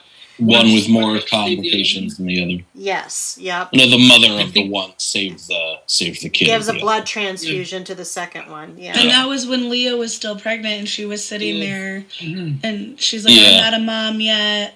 Like, she was getting a gestational diabetes test and waiting. I was going to say that was a dark bit of foreshadowing when they found out why she was there, and then they were both angry. Like, you're not a mom. You don't know what we've been through. Like, they will never know what she did go through by the end of the season. Mm-hmm. I loved how they used Leah. I loved how they used Leah as the middle person there. I found it very nice. And, of course, I'm a huge fan of Italia Ricci. Isn't that one of the mother's names? Was Italia Ricci her real name? She played in what's the television show with Kiefer Sutherland where he was the president? Designated Survivor. Yeah. Is her name Italia Ricci? I think one of the mothers I love her acting. I love her as an actress. I don't know. I found her. I'm trying to see if that's who One she of the two was. mothers. One of the two mothers. The non-Hispanic mother, I believe. Yes. Italia Yes, Ricci. that was her. I love her. She's got I love her acting style. She's really good and down to earth. One of the things we haven't discussed, even though we've skirted around it quite a few times, is the ship. The new ship. The the Morgan and Park ship that I Morgan go and down Park with? ship. Correct. There is a ship on every panel that I am a part of that I will sink with. And I will sink with this ship. It's a very good ship. It is such... It's their personalities. I feel like Park is like a very serious person with a fun side, and Morgan is just Morgan. Morgan? And like, Morgan is Morgan. Hashtag Morgan medical is Morgan. kitty is, I believe, what you called her in the past. I did. You know what? She is the kitty of the... I can never remember the hospital name. Saint But he's Bonaventure. definitely what she needs. He brings a playfulness to her that is there. Like, it's there. There is a playful... Never mind, that was a bad analogy. There's a playful kitty, like, because we refer to her as Kitty from Glee. There's a playful kitty inside of Morgan. Jess, I think you just gotta go for it. Don't doubt yourself. Don't question it anymore. But I just think that, like, and this might just be me reading too much into it, I feel like Kitty feels she has to be a certain way. She's got to be this, like, making fake Tinder accounts to, like, creep on people, like, straightforward, no fun. And then Park comes along and they're playing pranks on each other and, like, this, that, or another. I think, like Jared said, they equal each other out. Like, they are yin and yang to one another. And also, I didn't want Park to get back with his wife. I did not want Park to get back with his wife. I was like, it's cool, y'all got a son, but y'all don't need to get back together. I would say I think that I think it's the opposite is what their dynamic is in terms of relationships. Park is far more earnest, whereas Kitty is now you got me doing Morgan. Whereas Morgan is largely facade. Like, I'm not saying that she's all fake. Like, when Claire was spiraling off the handle, she was had the wherewithal there. But I just think that she does not let anybody significantly close. Like, we got a hint of that in the COVID episodes with random ENT who was written into the show to have attachment to Morgan so that we would feel bad for him when he died, and it worked. You sons of guns, it worked. Sad for the boy. Was that the one where she saw him being taken out in the body bag? Yeah. Was that COVID also, or was that the R.I.P. season Coolness. before? That was in the original pandemic, not the COVID pandemic. That wasn't COVID. Okay. Still. Because he got the weird lung thing because there was a hole in his mask, and you saw Kitty care, and then she wiped that tear away, and she was like, back. Not, dang it, Morgan! See what you did when you leaned into your base impulses? You saw her wipe that one tear, and then, basically it was like, okay, I felt it, back to not caring. Park refuses to not be cared about. Park will be cared for.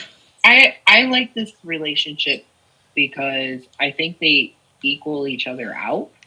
They're what each other need. And I feel like Park wants to have a wild side, but I feel like Park as a character as a whole needs to take care of someone.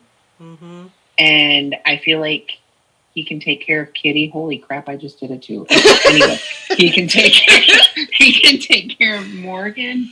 But I feel in the same sense, Morgan is Hashtag taking kitty care of him epidemic. at the same. What'd you say? Hashtag kitty epidemic. I guess. Oh my gosh. I feel like they take care of each other in the ways that each other really need it.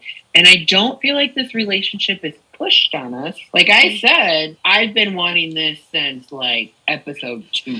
That's not true because Park came later. I was going to say, that's very prescient of you. Neither of them was in the show until well into the season. But we know what you mean. We're just being... It's a slow burn. Slow burn, slow game. And that's why it's a strong ship, is because you see them build it plank by plank. Some sections fall off and they have to choose another approach. It's the whole will they, won't they? Yeah, and I they don't have know chemistry. I don't even know if That's won't they how was I on there. felt. It was more of a like, they will, but how? Will they, win they? Yeah. They have clear chemistry, right? And when that happens, it just makes it so interesting. So whether they get together, don't get together, I mean, we hope they stay together, obviously. They were together as of, like, the final moments of the series finale. They were like, we're going to give this a try. Right, because Season wasn't finale. Kitty the... Morgan! God bless America! We're gonna have to start some kind of like swear jar where if you do it, you have to send $1 to CPU's Venmo or something. To use another TV reference, you're going to have to do the Schmidt douchebag jar. Yeah. I didn't mean it. I started, like, this has been, I feel like, out the gate with this podcast. She has been Kitty. Yes. But that's because, honestly, for a while, I thought they were the same actress. I'm not going to lie to you. I've been going through it, my God. I see your face. All blonde people look the same to you, huh? Sorry for our viewership out in Sweden. I know you're small in number, but we appreciate you. Wow. What I was trying to get at before I just got thrown under a bus. Sorry, Swedish Sweden. bus. A Swedish bus. Sorry. Kylie's broken. What about a lot of blondes in Russia, too? Okay. We're not going on that one I was yet. gonna say, let's not go. What is happening? If we'd been able to I'm do bringing this it back. podcast when we wanted to, maybe we could have made some light fun with Russia, but now is not the Wait, time. I'm reeling it back in. I promise. Oh, good. Wasn't it Morgan at the end who was like, I don't want to do this back and forth, we're doing it? Or am I making something up in my head? I think Park was the one who Was it called Park? out, I and couldn't remember. Park played the sleaze and made her jealous, or was that when they separated? That's when they separated. She basically pushed him away. He pursued this other relationship. But then when they went to Guatemala... With the X-ray tech. Yes. Then when they went to Guatemala, they were confronted with some very real situations, I guess. And there was, I believe Morgan's case was the one where, I can't remember, she had a little boy, I think. I think hers was the little boy. Yeah. And That's the real deal. yeah, she needed to do the surgery for the she was kind of forced into doing the surgery despite her injuries that have prevented her from doing surgery this whole season, which she struggled with all season. And so Park kind of swooped in and helped her at the end. So after that, it was more or less mutual, but I think Park was the one who said first, look, like, what are you doing? I like you, you like me, let's just do this. So Yeah, not fake. I loved the Guatemala spin on all of it. Since we're there right now, I really enjoyed it. It was I feel nice you to got get out of see the other hospital. sides of characters that you wouldn't normally see, and like you got to see Claire. You got to see Claire kind of find where she felt she needed to be right now, if that makes sense. It's not necessarily how I wanted this sentence to come out, but it's the only way that it's coming to me right now. she found Guatemala some was healing and a rough. purpose. Like choosing those surgeries. Yeah. That was It's terrible. that was rough. I feel like And then- we finally... Oh, sorry, go ahead, Eddie. No, I was just gonna say, and then when they couldn't do it, once they actually like looked into them, that that was so hard. And I think they lost power and they lost water and There was a kidnapping. that's the part of Guatemala. Oh yeah, I it was really Lim and the other guy. His name is Mateo, the doctor she was canoodling with. Period. Senor McSteamy. Yes, Senor McSteamy. How do you say Like- McSteamy in Spanish? How do you say obviously here to Jose. have a ship with one of our characters? But Clearly. I really feel like coming back to like what Eddie and I were talking about with Claire earlier, how she's just kind of been put through the ringer with Melendez, her mom, her friend, like everything. I feel like Guatemala was kind of her moment where she could be like, without saying she was healing herself, this was her moment to like heal herself. Like get away from everyone that knew the people she lost, you know, start all over. And I think that it is a great place for her to be. I love Claire, though. You guys know that she's been one of my favorites. I love her too. She's one of my favorites. I think what, to piggyback off what you're saying, I think she found her purpose. Mm-hmm. And she felt where she was needed, and she hasn't felt that in a way. And in a sense, with her mom, she was taking care of her mom. And then with Melendez, she was like building a relationship and like actually having that male connection. And she kind of just lost all of that while she was still trying to find her purpose. And I think Guatemala just gave her that purpose. Mm-hmm. And she actually felt like she was finally doing something the right way. Like she was important. I just wanted to circle back quick while we were talking about the episodes. I love where I fell in love with Sean in this episode, in the Guatemala episode, so much because he had to endure with something with like that's very realistic and losing power and losing water. And I love how we're starting to learn that and see that Sean is maturing, not just as being autistic. Sean is maturing as I'm a good surgeon. Mm-hmm. And he's learning how to adapt. And I love how the show isn't saying, like, I love how they're finally getting away from Sean's autistic, but that's not Sean as a character. Sean is a surgeon who's trying to be a good surgeon, and he happens to have just another layer on top of as hard as it is to be a surgeon. And I feel like these last few episodes in Guatemala really focused on that, is that I don't think any good surgeon would not freak out with losing power or not being able to use the proper materials that they're used to dealing with. I don't think it just because he's autistic, he would freak out about that. So I really like how they showcase that. The series as a whole isn't falling into the pitfall of infantilizing him because of his disability in respects to his job or his relationships. Like, I think I talked about this with our last one with season 4. Like, he stands up for himself to Leah in a way that I never thought that he was going to. And it's like, I am a grown man. I am trying to be out here and live a life. This is not all that I am. Mm-hmm. And to piggyback off of what Eddie's saying, and this is just from like all the trainings I've had to do with work, we always tell it like, you know, it's Sean with autism, not autistic surgeon, not autistic Sean. So it's almost like the show made that flip-flop. We were so heavily focused on the fact that he had autism, but now that's not what we're focused on anymore. Like you said, Eddie, we're focused on the fact that he is Sean who has autism. He's Sean. Yeah. He's Dr. Sean. He's Dr. Sean Murphy. Which is why I think I enjoy the show and feel entertained by it more now than I did when I first started, because I think they've properly built in nuance, and they've properly given him that evolution. And I think it's a very fair way to treat the character, given the character and where we started. I also liked the Guatemala episodes. I liked the change of scenery. I liked the challenges that they got to overcome. I mean, we sometimes see medical shows depart the hospital, but I think this gave us a little bit of a different spin here again with this particular change of scenery. And I thought it was a really meaningful season finale this time, between Claire's decision. We're forgetting like the key bonus point, which is that Leah proposes to Sean and he accepts.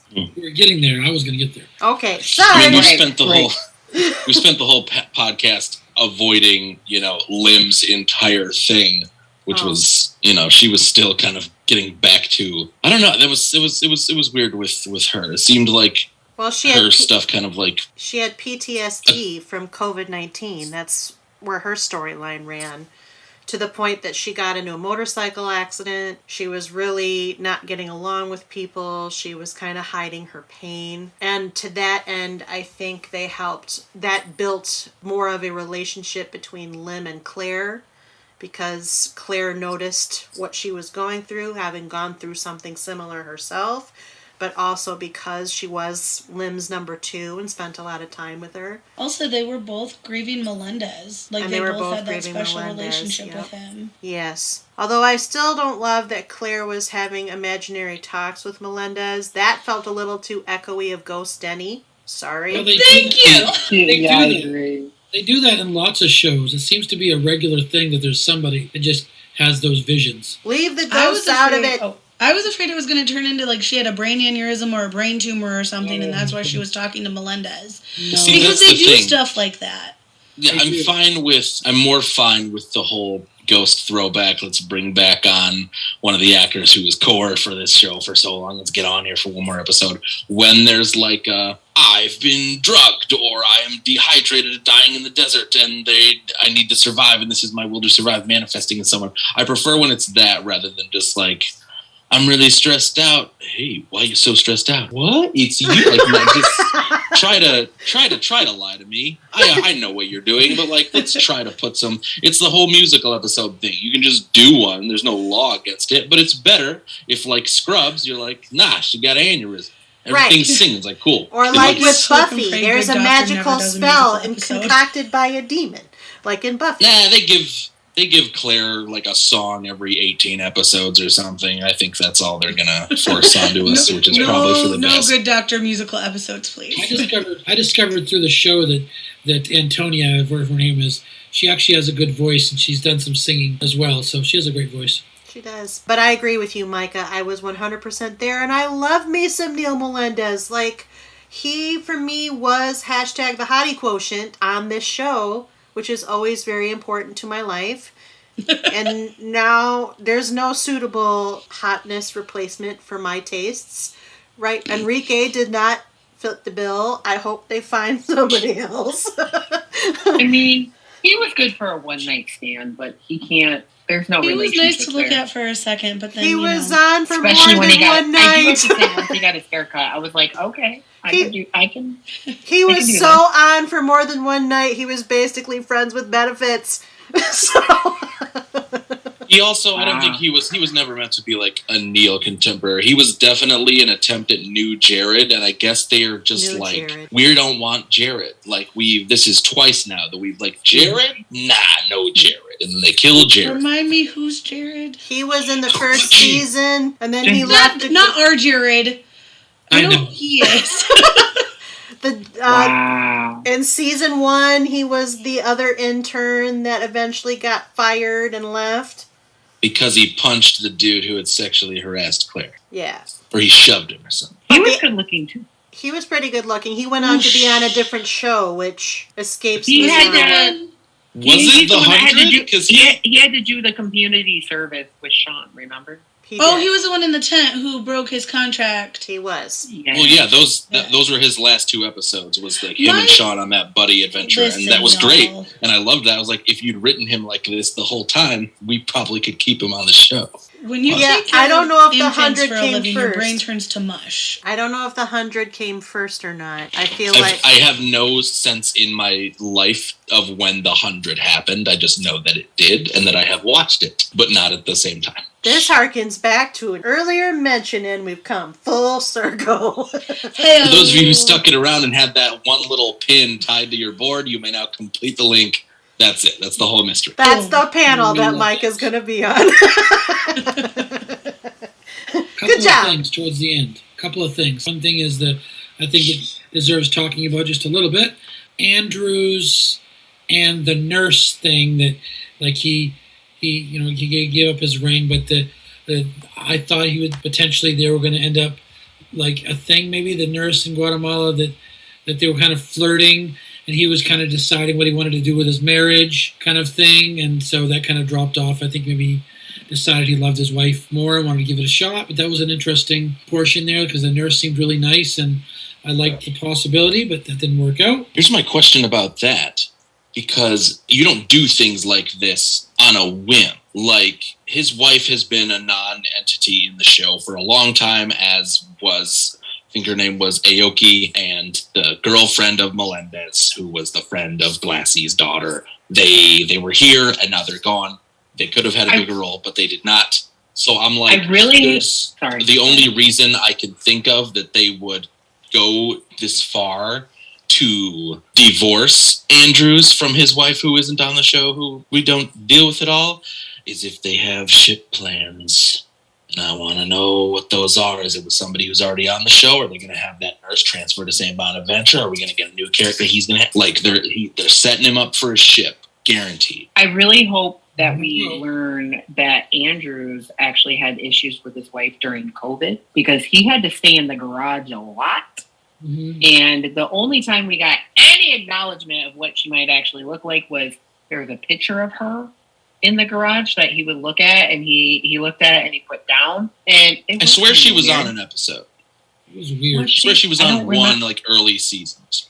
I don't remember. Which one. But anyway, I have a feeling that like the COVID whole situation, and like I hope we learn that like him being president or something is like what stressed out his marriage, and that's why they separated or something. I feel like we're going to get more. I think there's more of a backstory that I hope that we get with why they separated, and maybe we won't, but I hope we do. Certainly I appreciate the fact that the show is actually trying to communicate that some people really do want to fight for their relationships and give it more of a try than just, I think there are a lot of things out there right now are just too easy to sweep it under the rug. I appreciated the fact that he wanted to give that to their relationship. But yeah. The new relationship that I hate is #fake Melendez. I already hate it. Fake Melendez. What's the fake Melendez? With Lim. #fake Melendez. Oh, Mateo. I actually, now this is kind of a spoiler for season 5, but I actually read somewhere while I was preparing the talking points that everybody knows I prepare, that he doesn't transcend into the new season very long. So relationship might be a strong word. And fake Melendez might just be not there. This is a casual trip on a boat across Lake to Mackinac Island. This is a boat, not a ship. This is a ferry. It's a ferry. This is something you take out on a nice day. You don't want to weather any storms in this thing. This is just for a casual sail. It should be a 3-hour tour, but you never know. Oh, we can't risk those 3-hour tours. We know what happens. Are we going on a tour for a timeshare and she just says no at the end? Yes. There's a lot of metaphors going on. I mean, he's also banned from the country. There are so many metaphors. A bit of a barrier there. Jared, did you mention everything you wanted to talk about? One last thing. I didn't hear you say Jared. So. Oh, okay. Yes, Jared. But no, I think the last thing that I can think of at the moment that I think was significant for me is that, the last episode was very emotional. Like, I liked Claire a lot. Just saying goodbye. I think at that point I wasn't aware that she really wasn't going to come back, and I wanted her to.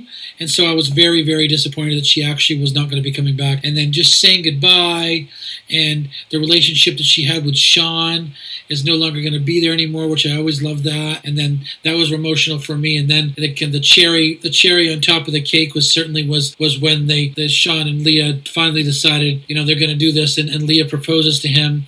That was beautiful and amazing, and I love that moment for me. I really hope, and maybe I haven't started watching season 5 yet, I really hope Claire has some moments in season 5.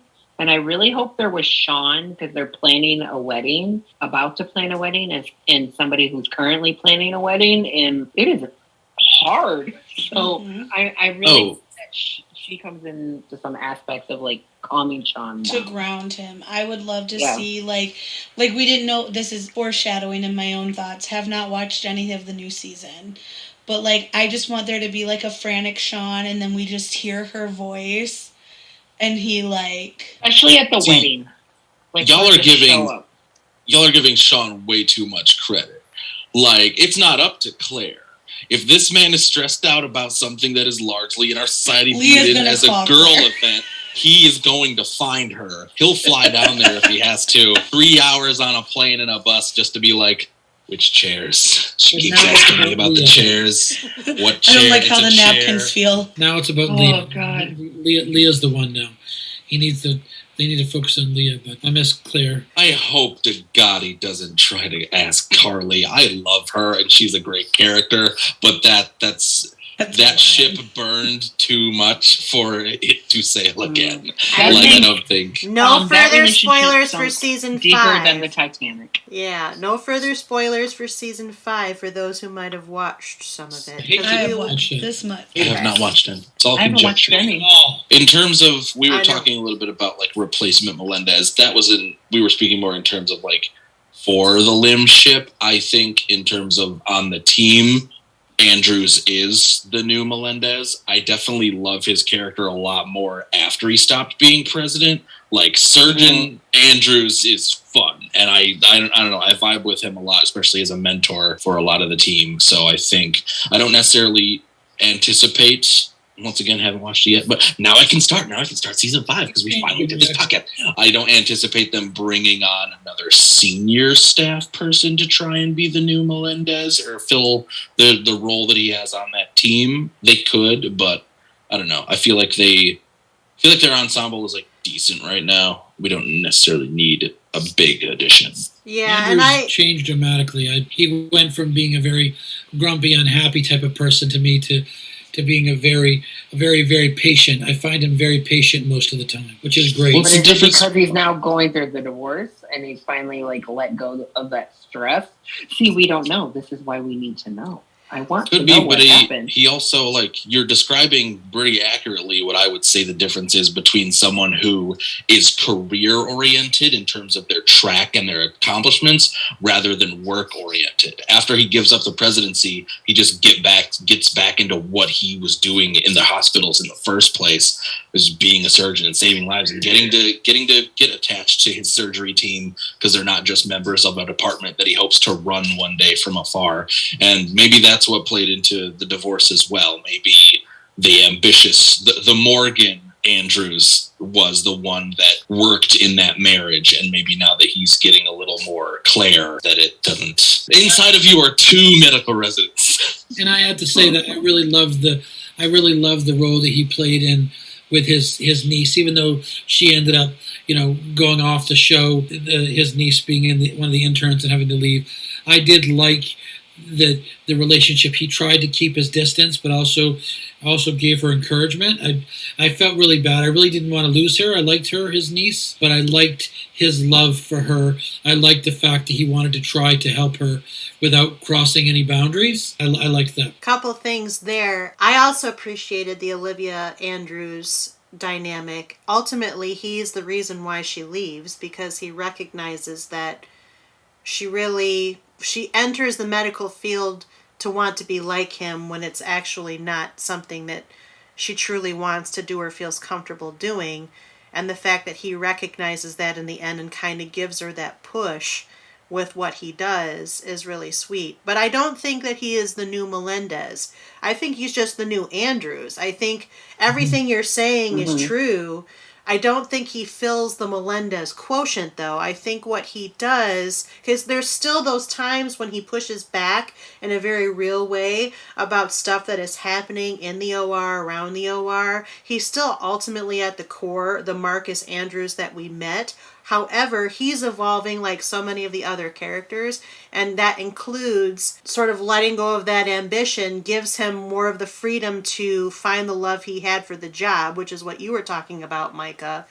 But he's still Andrews on the side. Like, there are still those times when he disagrees vehemently, and in only the way he can with his colleagues, and especially Lim. I think they have a couple of blow-ups, hers fueled by her own stuff, and then him being like, but come on, and then they have to go to Glassman, and the whole thing kind of goes that way. So I do agree that I like him a lot better in this less ambitious, less uptight motif. But to say that he's the new Melendez, I can't cop to that. He's handsome, but he's not Neil. That's all I gotta say. I know that's right. Once again, I only meant in terms of his role as team dad. I am not stepping in between y'all and y'all's man candy. That's a dangerous place to be. You're right. All right. Well. Also, you're muted, Jess, so if you said something, we didn't hear. I was just mimicking man candy. I've been coughing a lot. I didn't want to interrupt the thing, so I've just been muting myself. That's very nice. Did your throat a little dry? You feel a little thirsty, one might say? for a tall glass of Melendez, yeah. Please talk to the thirst manager. Well, as the thirst manager, I would say. Excuse me, thirst manager? Drink it anyhow. Help me out. How would you best quench this thirst I have? Oh boy. Good night, everybody. Change the podcast. Okay. I was gonna say, Kylie, you might have to start like just a small half-hour video Couch potatoes after podcast midnight. spin-off, just called, I think you said hashtag the hotness quotient. Yes. And it'll just be a place for people to dish about the hotties on screen. You don't need to have watched the show. If you saw a commercial, you were like, oh yeah, you're in there. Wow. The hotness quotient. That would be an interesting podcast. I'm CPU gonna- after hours. You think he's joking, but I'm actually taking this seriously. I will be on that panel, I Kylie. need to be on that panel. Me and Eddie.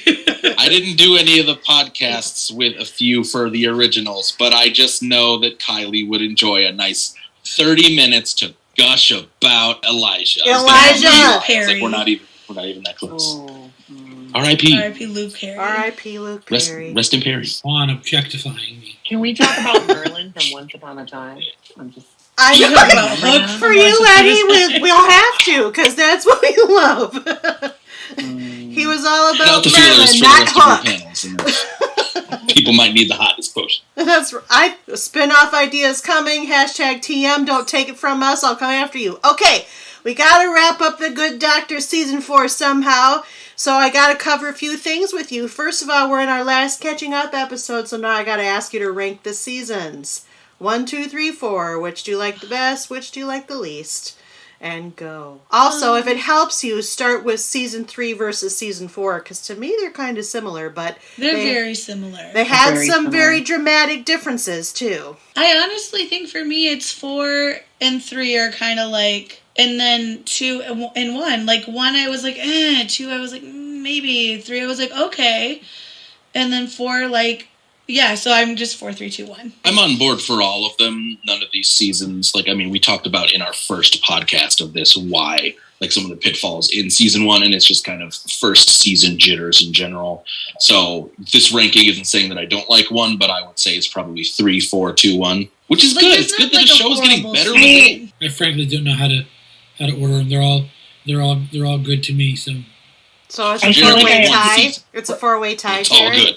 all one season. I feel like I have PTSD from American Horror Story doing this, and I feel like I didn't have time to write all of these down because we do this on the American Horror Story podcast, and the whole entire podcast, I'm freaking out because I'm like, I'm going to have to rank these on how I like That them. one's Anyway, different because they're all different stories each season. This one will just stop after this because we're caught up after this. But if I was having to rank the seasons, I'm going to have to say season 1 is still my favorite season.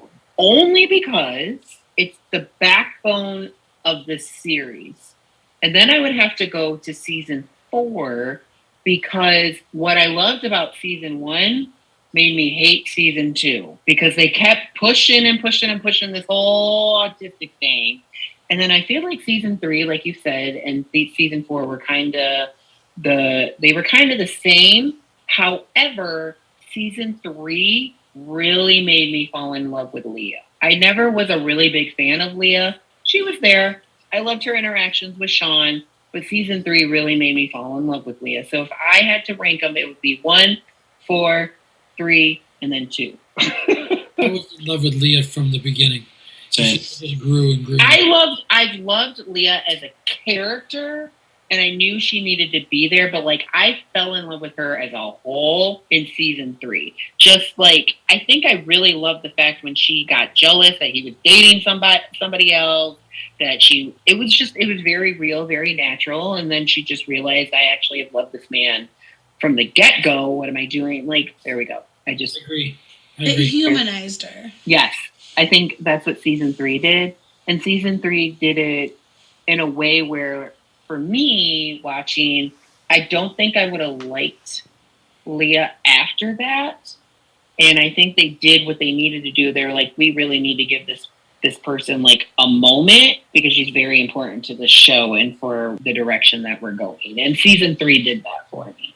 Yeah, now that I think about it, I think I could say 3, 4, 2, 1 for me. No, 3-4-1-2. I think that it's hard for me to pick between 3 and 4 because I think they are both pretty good and are both my favorite for different reasons. I think the cases in season 4 were by far the most interesting to date. I think maybe the side character drama, some of it was good and some of it was a little less compelling. Like, I'm glad they had Lim. I'm glad they had a doctor go through PTSD for COVID-19 because I think that was an important story to tell. I'm surprised that it ended up being Lim a little bit. She was maybe the struggle that I had for the season, but I don't think it was bad. I think that these 2 seasons, I've really come along for the Good Doctor ride, and I very much am interested because of these 2 seasons in watching the 5th season. I would then go 2, then 1, because if you recall, I was real skeptical off of 1. I tried to get other people to moderate this panel. They wouldn't do it, so here I am. Sorry. I know, this is your fault. So, ultimately speaking, though, I'm happy to be along for the ride, but that's where I think I am, is 3, 4, and 1, then 2, then 1. I just remembered why I love 3 the most, and that was the very last episode of season 3, and I said this the last podcast. I just could barely breathe when it kind of built up, and then that last episode, the whole interaction, the whole what's going to happen with Leah and Sean, and then at the end, the way that they felt so authentically coming together there at the end, and the whole romantic part of it, I was loving it. So. There was a lot of gut punches in that season finale, and probably more so than in the 4th season finale. And I think that's one of the things too that kind of has me rank 3 at about the same level. But I think the cases in season 3 were not as compelling as the patient cases in season 4. So that's kind of where I'm drawing that line. Now all of you sort of mentioned one thing or another about what you hope to see in season 5. For those who have not seen season 5, sorry, Jared, because you can't answer this question honestly because you've already seen it. What would you hope to see? Lie. Don't do that either. There's truth on this podcast. There's only the truth. Is there anything else that we haven't covered that you hope to see in the 5th season, those of you who are not Jared? I want to see the wedding like we talked about. And I want to see Claire at least come for the wedding. Like, just be there. My thing, well, first of all, it's not just because Claire's gone for this season means nothing. Stargate SG-1 ran for 10 seasons. Core, heart, and soul of the show, Michael Shanks, that played Dr. Daniel Jackson, left in season 4. I think it was season 4. And he was gone. We're like, this is it. It's all over. The man did 6 more seasons of the show. Like, we don't know. She could come back. She probably will. We don't know what her acting career is like. She might just like Cole Sprouse for Riverdale. So, like, it's a paycheck. Like, I'm not gonna crap on a consistent paycheck. That's true story. My put thing, that in the media. And this is the downside of ships. It really, the happily ever after, honestly, is the best approach in terms of a ship, because there's nothing to then take away from it. You finally reached this goal. We now have 2 very mainline ships that have come together in meaningful ways. Sean and Leah with the proposal, Morgan and Park with the baseline acknowledgement that they'd like to be boyfriend-girlfriend, just to show how mature those 2 are. They're really squeaking it in there. My worry is that sometimes the interest, sometimes the building of the ship was all that it had. Sometimes it was all design. It looks great, but it doesn't sail well. And I'm really hoping that that's not the case. So many shows, you get dozens of them, where 2 characters finally get together and their plot lines kind of fall flat because without that little heat of things keeping them apart or not letting them get together, it's like that then there just isn't enough there for the characters. I don't necessarily think that's going to be an easy pitfall for these characters because they do stand so well by themselves. But I don't know. I feel like even though we don't like Debbie, disliked her less before they were together. Like sometimes, she's gone. Let's hope and pray to God she's gone. No, that's what I mean though. Is like when she was just someone that Glassman was interested in, there was hashtag potential. I'm out of water. I cannot drink it. But there was potential for what she could be, and then we see that, and that's now sometimes the potential is better than seeing what actually gets executed. So I'm hoping with Sean and Leah, I don't really have that much of a fear. I'm hoping that we don't lose the Park and Morgan ship. What do we want to? There's no good. That's there's no really good name funny for them. Porgan. Really. Mark. It's funny that you say that you. It's funny that you say that you have no fear for Sean and Leah. I do have a fear for Sean and Leah. Why? It's because they're going to have a wedding. They're going to have the wedding. But I really hope, baby. Right. But I hope, as someone who is planning a wedding, that they don't focus on the fact of him being autistic and having struggles. I hope they focus on the fact that planning a wedding is hard. Executing a wedding is hard. And I hope they focus more on that. And we see Sean deal with those issues because he's Sean, not because he's autistic. I want to see more of him dealing with real life issues because he's Sean, and that's just what Sean does. Autism. Not because personality wise, he's the better equipped to do it. Yeah. Like completely structured, organized lists of all the people that will be there, no surprises, an itinerary of the events as they play out, the food that will be served, making things look lights are not going to be like it's should be a bit of a dream position for him. So Leah's like my fiance. What happens, happens. And Sean is like me. I had my wedding planned right after I proposed to him. So that's going to be the issue that they're going to have, is they're both going to structurally plan this wedding in two different ways. Like Leah just, she could show up and she'll be happy, and Sean's going to want to plan out every single minute and every possible issue that there could be. So that's what I hope to see. I have no. You can't speak. Remember? No. I get to say something. I get to say that with no spoilers, I can look forward to what your reactions will be to what actually all happens. That's true. To that end, I'm going to respond myself with speculations on these ships, because Jess and I just went through the experience of the will they, won't they, and then they finally did, and it was hashtag flat soda, and that was Charmed. Hashtag flat soda. Flat soda. It was so flat soda. Like, they seemed to have so much chemistry, and then they got together. This would be Harry and Macy on that show, and it was by far one of the most disappointing come-togethers I've seen on television. But that show is on the struggle bus most of the time. What show? Charmed. The reboot the of Charmed reboot on CW. To that end, I'm not worried about Sean and Leah at all. I think they have established a very good rhythm for Sean and Leah, where they approach, they know each other's idiosyncrasies, they balance each other out. I think planning the wedding will be part of it. I think there'll probably be some wedding shenanigans. I'm not worried about them at all. I'm actually not incredibly worried about Morgan and Park, because there are some unresolved issues for both of them that are going to provide ample challenges for them in their relationship along the way. Park still has an ex-wife and a son that he cares very much for. He's still teenage son. He's still not the most welcoming crowd for step people. Especially step people with the disposition of Morgan.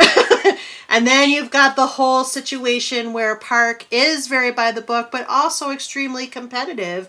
And Morgan is still struggling and may still be struggling, especially because we don't know what kind of damage that last surgery will have done to her hands. And she was already struggling with the fact that she was having to go into internal medicine because she'd lost real function of her hands. So I think that's going to be a very big challenge for him, and my prediction is it's probably going to appeal to his hero complex, which is probably going to irritate her, which is probably going to go around in a circle for a little while, but I don't think they're going to fall flat. I think they're going to be just as firecrackery as we've seen them up until this point. What if we get an episode with a dinner with the Resnicks If we can get Annette O'Toole back on the show. That and would get, be so get Park great in there because for a I meeting love the her. Meeting the parents. Ooh, spicy. I like it. I like the whole concept of that, just right there. Also, Annette O'Toole is always very good because she has such Superman dies. She's wonderful. Mm-hmm. And annoying at the same time. Well, yeah, she's Morgan's mom. Anything else you want to say about what you hope to see in season 5? That's not Jared. Sorry, I would Jared. just say all the things that we've projected are based in writing room integrity. I hope that maintains, because all the things we've said, like they'll be fine because of this, they'll be fine because of that. Anything can be changed if writers decide to roll back personality traits to suit a plot line. And I really, really hope that they don't fall into that pit of like, we need spice. So this whole character development thing that X went through in season Y, let's just forget that for an episode. I hope that they don't do that. I hope they continue to move forward, because I think the arcs are the strongest part of the show. Yes.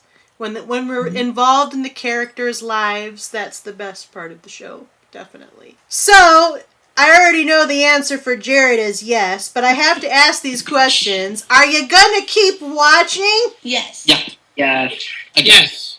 That's unanimity, so they'll all be back for season 5 talk, I hope and assume.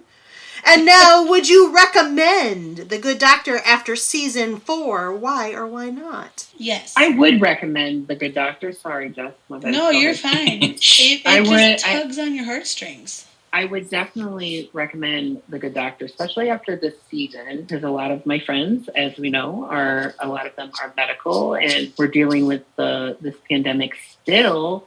And the show also it likes to hit topics that are taboo in the past, which even though I'm not and that we're dealing with now, and even though I'm not a fan of Escher as a character, that character is still tackling issues that we're dealing with now. And I feel like the show, even going into season 5, still has something that everybody can relate to. And I, to myself, feel like what makes a good show is something that you strongly can relate to. I think The Good Doctor has a lot of those qualities, even going into season 5. I agree. I think of all the shows that I've done for this panel, they've all been essentially, there's kind of like a freshman hump to get over to get into it, and then I'm like, now we can vibe, and that's a big obstacle for a lot of people. This is a good show, and it would be more indicative to me of the person I was talking to if they couldn't get into this. Then, I mean, Kylie was the doubter. She's on board. We've got Eddie, who works this stuff real world and also has seen a bajillion episodes of medical dramas. You're still engaged. I don't really know who I couldn't recommend this to without a pretty decent feeling that they would appreciate it. This is the opposite of Riverdale. It's, yeah. It's that is a low bar, Jess. Doing great. That's a low bar. Riverdale is like pineapple pizza combos. I like it's not pineapple just on niche. my pizza. Don't start war! Niche. I like pineapple and ham. Don't start the war of the pineapple now! I just have a question. Did Riverdale come after Pretty Little Liars? Yes. It did. Okay. If there was any overlap, it was very brief. It wasn't. Because Lucy Hale had already moved on. I haven't watched any Pretty Little Liars, but I know this about her career, and I hate that I do. She'd already moved on to a different show on the CW about a girl who had cancer, but then she didn't have cancer, so she had planned to die, and now she was going to live, and blah, blah, blah, blah, blah. And then that got canceled, and then we got Riverdale. Do a podcast. And then we got a spin-off, and then we got Lucy Hale, which is why I brought her up in the first place. There you go. I watched all of Pretty Little Liars, but never got into Riverdale. Anyway, just a question. And we can't recommend it. It's the opposite of the show. It's already Jared. tested on that podcast. I can't tell you to do that. No. If you do it, we'll be here as a support system, but that's all we can offer. The best we can do is offer a shoulder to cry on after you watch that show. We don't have a. It's not a give fandom. you some expired food vouchers.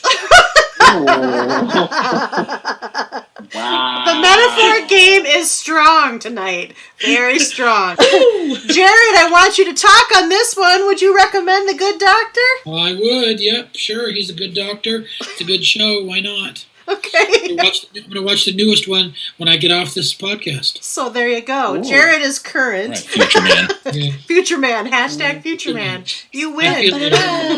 I feel futuristic. I think I also am at the point where I would recommend this show. I think it's earned its stripes for me. I mean, it wouldn't be for everybody, but if, for those who like Grey's and ER and all those medical dramas, generally speaking, or who like things that have a little bit of a twist. So, like, if you're like, for example, the analogy that I would use is I'm not a huge fan of procedurals. However, if it has a twist, like Bones, for example, I'm going to be more interested in it. That's what The Good Doctor kind of is to me. It's a medical drama with a twist, and it's a twist that they've played with in a very heartfelt manner, and they have a really good cast of characters, and you do have to kind of get past the first season, make of it what you will. Some of us liked it better, some of us liked it worse, but then I think it rewards you for your effort, and Freddie Highmore is winning all throughout. So at the very least, if you like Freddie Highmore, watch this show. He's a fantastic actor, yet and still, as he has been his entire life since that little boy in Finding Neverland. Actually, August Still happy Rush he was first. able to. I was just going to say that August Rush was first. Oh, that's right. I didn't watch August Rush. I Sorry. loved August Rush. I watched Bates Motel pretty religiously, and I was very worried that he would get hit with the same curse as Anthony Perkins from the original Psycho. I'm just like, nah, that's you now, bud. Good luck finding other jobs. But his role, he was announced for. That's the thing. I've had my eye on the series for a long time, because as soon as that show ended, it was announced that he was leading up in another project. I was like, I'm definitely going to check this out, and here we are, 4 seasons later.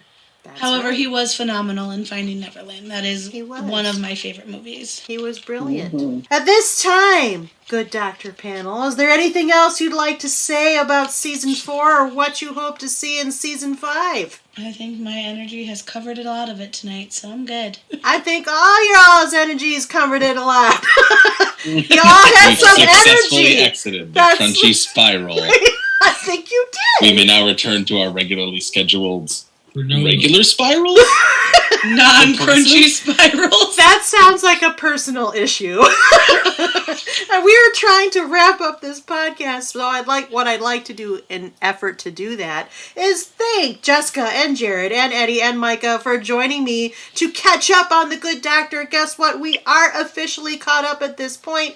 This show will revert to one of our water cooler panels, which means we'll visit it after each season airs, but we can't do any of that until we roll our credits. Couch Potatoes Unite! Exclamation point was produced by Back Pocket Productions, run by yours truly, the Chief Couch Potato, which is really another way of saying executively produced by me, Kylie Piette. My associate producers are Krista Pennington and Selene Rezmer. I edit this podcast, and our logo is by Rebecca Wallace. Our marketing graphic artist is Krista. Our theme song was written by Sarah Milbratz and sung by Sarah, Amy McDaniel, and Kels Rezmer.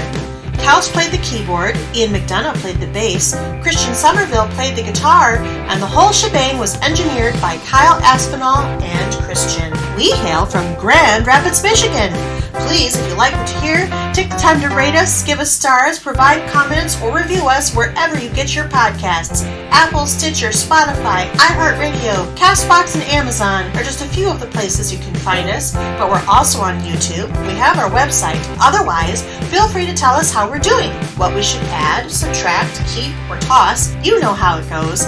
And if you have suggestions for shows we might consider, contact us at our website where we have a guest book, by email at couchpotatoesunitepodcast@gmail.com, our Facebook, our Twitter at CPU Podcast, our Instagram at Couch Potatoes Unite, or wherever you get your podcasts. Though, of course, we add new and old shows to chat about around the water cooler all the time, and always have new episodes coming down the pipe. Just listen to our intros. If you miss old episodes or want to know in general what shows we cover, just search for us. Find us wherever you do searchable things on the internet. Don't forget that exclamation point, or contact us via our website, our email, our social media accounts, and stay up on all the new events and episodes by our humble little podcast, Couch Potatoes Unite! Exclamation point. Until the next time, The Good Doctor is entirely available to stream on Hulu, ABC.com, and the associated app, and through video on demand at most other sites, including YouTube TV, for those who don't get Hulu. In the meantime, our good Dr. Panel will next reconvene to discuss Season 5, as our panel, like I said, converts to one of our regular water cooler series later this year once that season finale has aired. So until next time, until next episode, new episodes are published every Wednesday. Keep listening, keep watching, stay tuned. Bye-bye. Bye-bye.